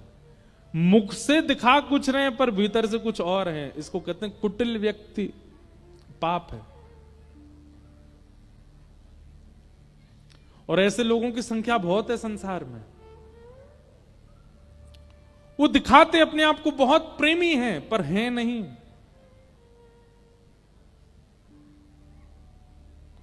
कामिनः, काम भावना चित्त में, जिसको देख लें, जिसके स्वरूप का दर्शन कर लें, जिस स्थान पर चले जाएं, उनके चित्त में केवल काम ही आता और कोई बात ही नहीं आती।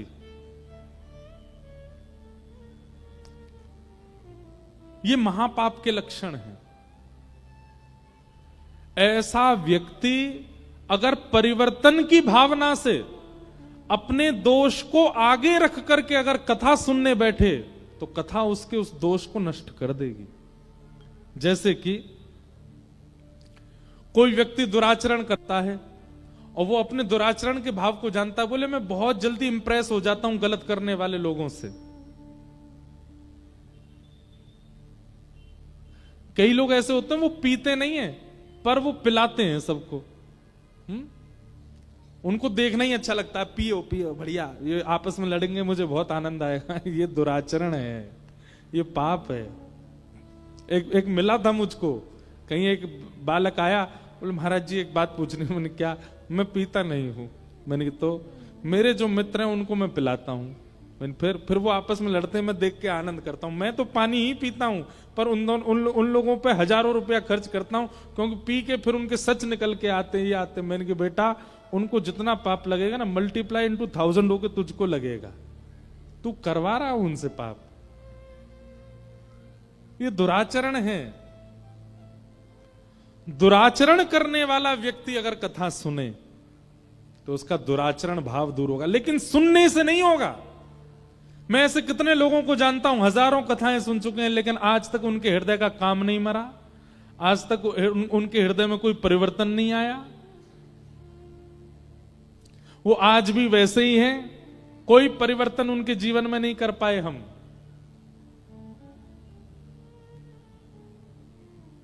क्यों? क्योंकि कथा को उन्होंने श्री कृष्ण रूप मान करके सुना ही नहीं, इसलिए कोई परिवर्तन नहीं हो पाया। परिवर्तन होगा, सबसे पहले तो आप वक्ता की वाणी के प्रति पूर्ण विश्वास रखो, भरोसा रखो। दूसरी बात, कथा को केवल शब्द ना मान करके साक्षात ठाकुर जी का रूप मानो। और तीसरी बात, अपने दुर्व्यवहार को, अपने दूषित क्रियाओं को आगे रखो। इनको मुझे सुधारना है, इसके लिए मैं कथा सुन रहा हूं। कथा आपको बदल देगी, परिवर्तित कर देगी। जब तक आप अपने दोषों को आगे नहीं रखोगे, जब तक अपनी बीमारी को आगे नहीं रखोगे, डॉक्टर दवाई कैसे लगाएगा, डॉक्टर दवाई कैसे बताएगा? इसलिए कथा में जब आप बैठते हैं ना, तो अपने दूषित विचार, जो आपके अंदर कमियां हैं, उनको पहले विचार कर लिया कीजिए। हे भागवत जी, मेरे अंदर क्रोध बहुत है, मेरे अंदर काम है, मेरे अंदर लोभ है, ईर्ष्या है, द्वेष है, कृपा करके आप परिवर्तन कीजिए। 7 दिन में आप अपने आप को देख लीजिएगा, आपके यहां का क्रोध कहां चला गया, आपका लोभ कहां चला गया, सब परिवर्तित हो जाएगा। एक सुंदर रूप धारण कर लोगे आप।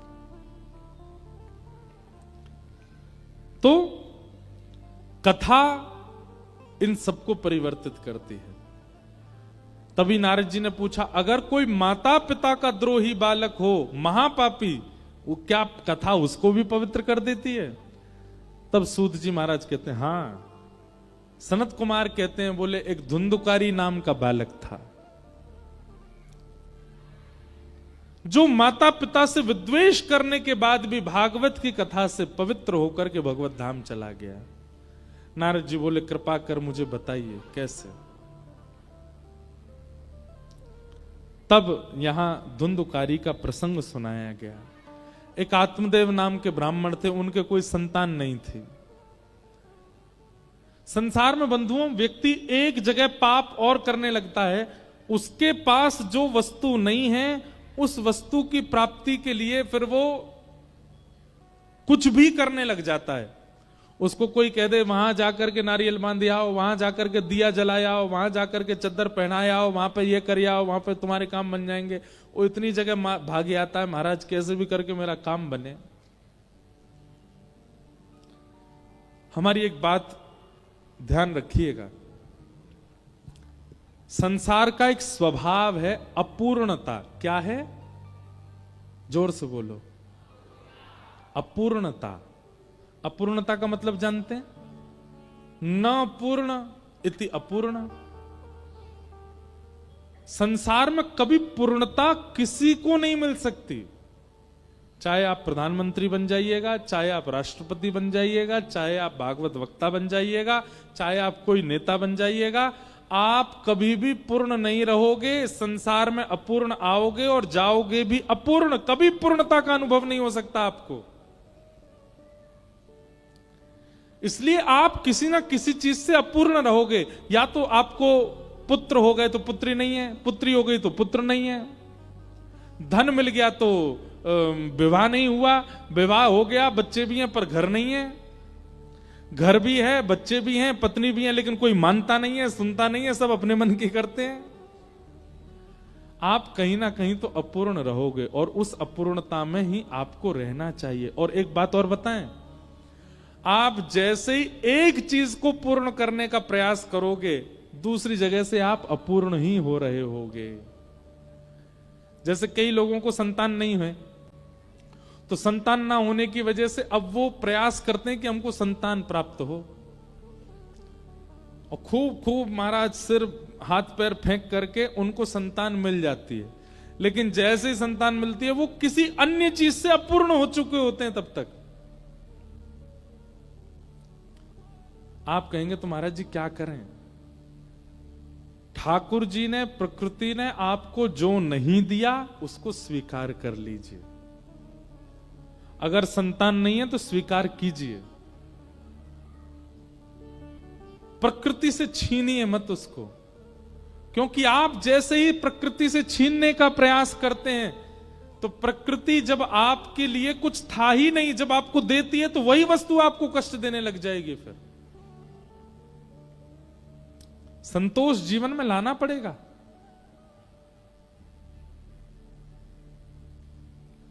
आत्मदेव जी के पुत्र नहीं था, लेकिन श्री आत्मदेव जी बड़े अप्रसन्न रहते थे। पुत्र कैसे मिले कैसे मिले, तो कभी ब्राह्मणों के पास, संतों के पास, सबके पास जाते, लेकिन कोई भी कोई उपाय नहीं बता पाया। तो आत्मदेव जी आत्महत्या करने चले गए एक दिन। बोले बिना संतान के क्यों रहूं, आत्महत्या करने के लिए गए। तभी एक महात्मा ने उनको रोका। बोले तुम आत्महत्या क्यों कर रहे हो? बोले मेरे संतान नहीं है। बोले अरे तो इतनी छोटी सी बात पे आत्महत्या करोगे?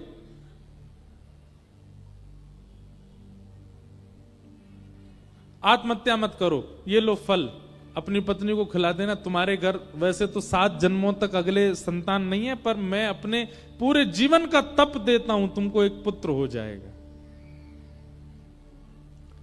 एक बात हमारी बहुत ध्यानपूर्वक सुनिएगा बंधुओं, कभी भी किसी संत से संसारी वस्तु मत मांगना।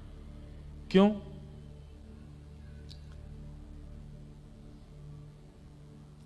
क्योंकि संतों के पास देने के लिए केवल भजन है, और जब आप उनके सामने संसार मांगोगे तो वो मना नहीं करेंगे, भजन के बदले संसार देंगे। और क्षमा कीजिएगा, भजन के बदले अगर संसार मिला तो उस संसार से आप कभी प्रसन्न नहीं रह पाओगे।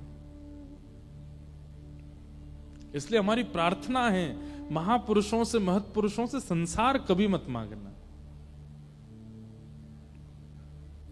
भाई धनवान व्यक्ति धन ही दे सकता है, गुणवान व्यक्ति गुण ही दे सकता है, भजनवान व्यक्ति संसार कैसे दे देगा? भजन ही तो देगा आपको। लेकिन हम लोग क्या करते हैं, कई लोग हमारे पास भी, हम तो जबकि संत भी नहीं है, हम तो केवल कथा वक्ता हैं, हम कहीं जाते आते हैं, महाराज जी हम पे थोड़ी कृपा कर दो, हम बड़े दुखी डोल रहे हैं आजकल, हमारे काम धंधे नहीं चल रहे, कुछ करो तो। अरे भाई मैं क्यों कथा करता, मैं भी कोई फैक्ट्री खोल लेता, अपने सिर पे हाथ धर लेता, चल भैया तेरी फैक्ट्री खुल जाए। कई माताएं, कई भाई लोग आते हैं, माताएं आती हैं, हमारी बहू को आशीर्वाद दे दो महाराज जी। क्या दे दें आशीर्वाद, इतने साल हो गए इनको, अब आप कथा का एक फल ऐसा इनको प्रदान कर दें, संतान हो जाए। अरे आप संसार क्यों मांग रहे हैं? नहीं मांगना है। और हम मंच से कह रहे हैं, नीचे आके तो नहीं कह पाएंगे, कभी आपसे सामने बैठ के तो नहीं बोलेंगे, पर मंच से कह रहे हैं। जब आप किसी भक्त से, वैष्णव से, भजनानंदी से संसार की कामना करते हैं तो उससे मिलेगा, 100% मिल जाएगा जो मांगोगे, पर वो वस्तु फिर आपको वही वस्तु अप्रसन्न रखेगी, प्रसन्न नहीं हो पाओगे। एक बार एक हमारे जानकार हैं, उनका बेटा, उसने प्रेम विवाह की इच्छा प्रकट की। प्रेम विवाह करने के हम कोई विपक्षी नहीं है, पर प्रेम विवाह माता पिता और परिवार की रजामंदी से ही होना चाहिए, उनकी प्रसन्नता से होना चाहिए। माता पिता प्रसन्न है तो महाराज हमें क्या फर्क पड़ता, पड़े रहो, कहीं हम कर लेंगे कहीं जाके, ऐसा नहीं होना चाहिए। उनको रिझाइए, मनाइए, करिए, पर उनकी प्रसन्नता से। अगर वे अप्रसन्न हैं तो हाथ जोड़िए। तो एक हमारे संपर्क में थे, उनके पुत्र ने किसी से विवाह की इच्छा प्रकट की। अब सब लोगों ने, ज्योतिषियों ने, कई संतों ने, सबने कहा कि भाई इनका विवाह उचित है नहीं। माता पिता भी थोड़े से अप्रसन्न हो गए। देखिए, या तो दिखवाइएगा नहीं, और दिखवाने पर अगर थोड़ी चूक पता चल रही है तो फिर उस चूक का निवारण कीजिएगा।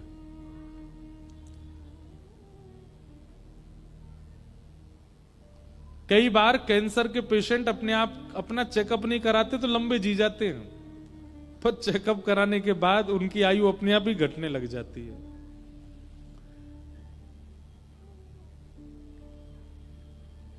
तो उन्होंने इच्छा प्रकट की कि मुझे उससे ब्याह करना है। अब ब्याह के लिए जब नहीं माना कोई भी, तो वो जिद करने लगे, नहीं मुझे तो उससे ब्याह करना है। तो उनके पिताजी अपने गुरुजी के पास गए, बोले कि बेटा बहुत जिद कर रहा है कि नहीं ब्याह तो मैं ही करूंगा। तो उन संत ने क्या कहा, बोले कि 3 दिन का एक यज्ञ होगा, यज्ञ में कहना दोनों बैठे। 3 दिन का यज्ञ हुआ, दोनों बैठते थे जिनका विवाह होना था। तीसरे दिन क्या किया, उन महात्मा के करीब 20-25 साल पुरानी जटा, उन्होंने उन जटा को काट करके जटा यज्ञ आहुति में डाल दी। सब लोग देख के हैरान हो गए, ये क्या किया इन्होंने। तब वो महापुरुष बोले, देखो ये बालक विवाह का जहां मन है इसका, वहां जो हमको दिखा उचित नहीं था, इसलिए हमने अपने 25 वर्ष के संपूर्ण तपस्या का फल दे दिया। 25 वर्ष तक तो इसको कुछ नहीं होगा, अगर कोई संकट आना होगा तो 25 वर्ष तक तो नहीं आएगा, 25 वर्ष बाद बालक, तब तक शायद मैं जीवित नहीं रहूंगा, तू अपना ध्यान रखियो बस। ऐसा किया। हमारे मन में ये बात आई कि एक महापुरुष ने 25 वर्ष तक भजन किया, और उस भजन का बलिदान एक व्यक्ति के दाम्पत्य संसारी जीवन को सुखी करने के लिए किया। वो दोनों संग तो हो गए पर प्रसन्न नहीं रह पाए। क्यों? एक महत् पुरुष ने अपना भजन का बल दे दिया। भजन के बल से भजन उत्थापित हो सकता है, भजन के बल से संसार उचित नहीं हो पाएगा। इसलिए हमारी प्रार्थना, कभी संत महापुरुष भजनानंदियों से कभी संसार मत मांगना। मांगना हो तो भजन ही मांगना, मांगना हो तो ठाकुर जी को ही मांगना। संसार में संसार मांगोगे मिल जाएगा, पर प्रसन्न नहीं रह पाओगे। की वरदान मांगो, आप कृपा बनाए रखना बस। धुंधुकारी गोकर्ण जी महाराज को, आत्मदेव जी को फल दे दिया संत ने। आत्मदेव जी ने जाकर के वो फल अपनी पत्नी को खिला दिया, लेकिन पत्नी ने फल खाया नहीं, गैया को खिला दिया। तो गैया के गर्भ से एक बालक ने जन्म लिया जिसका नाम हुआ गोकर्ण। और धुंधुकारी ने अपने सहेली के बालक को ही अपना बता दिया, उसका नाम रखा गया धुंधुकारी। धीरे धीरे दोनों बालक बड़े हुए। गोकर्ण पंडित ज्ञानी बना, धुंधुकारी महान दुष्ट हुआ, अपने माता पिता को ही मारने लगा। ऐसा व्यवहार माता पिता के प्रति करने लगा। माता पिता दुखी हो गए। मां ने तो अपने प्राण त्याग दिए कुआं में कूद करके, और पिताजी घर छोड़ के चले गए। जीवन में एक बात याद रखिएगा, माता पिता कभी अप्रसन्न ना हो आपकी किसी क्रिया से, चाहे जैसा जीवन आपने देखा हो।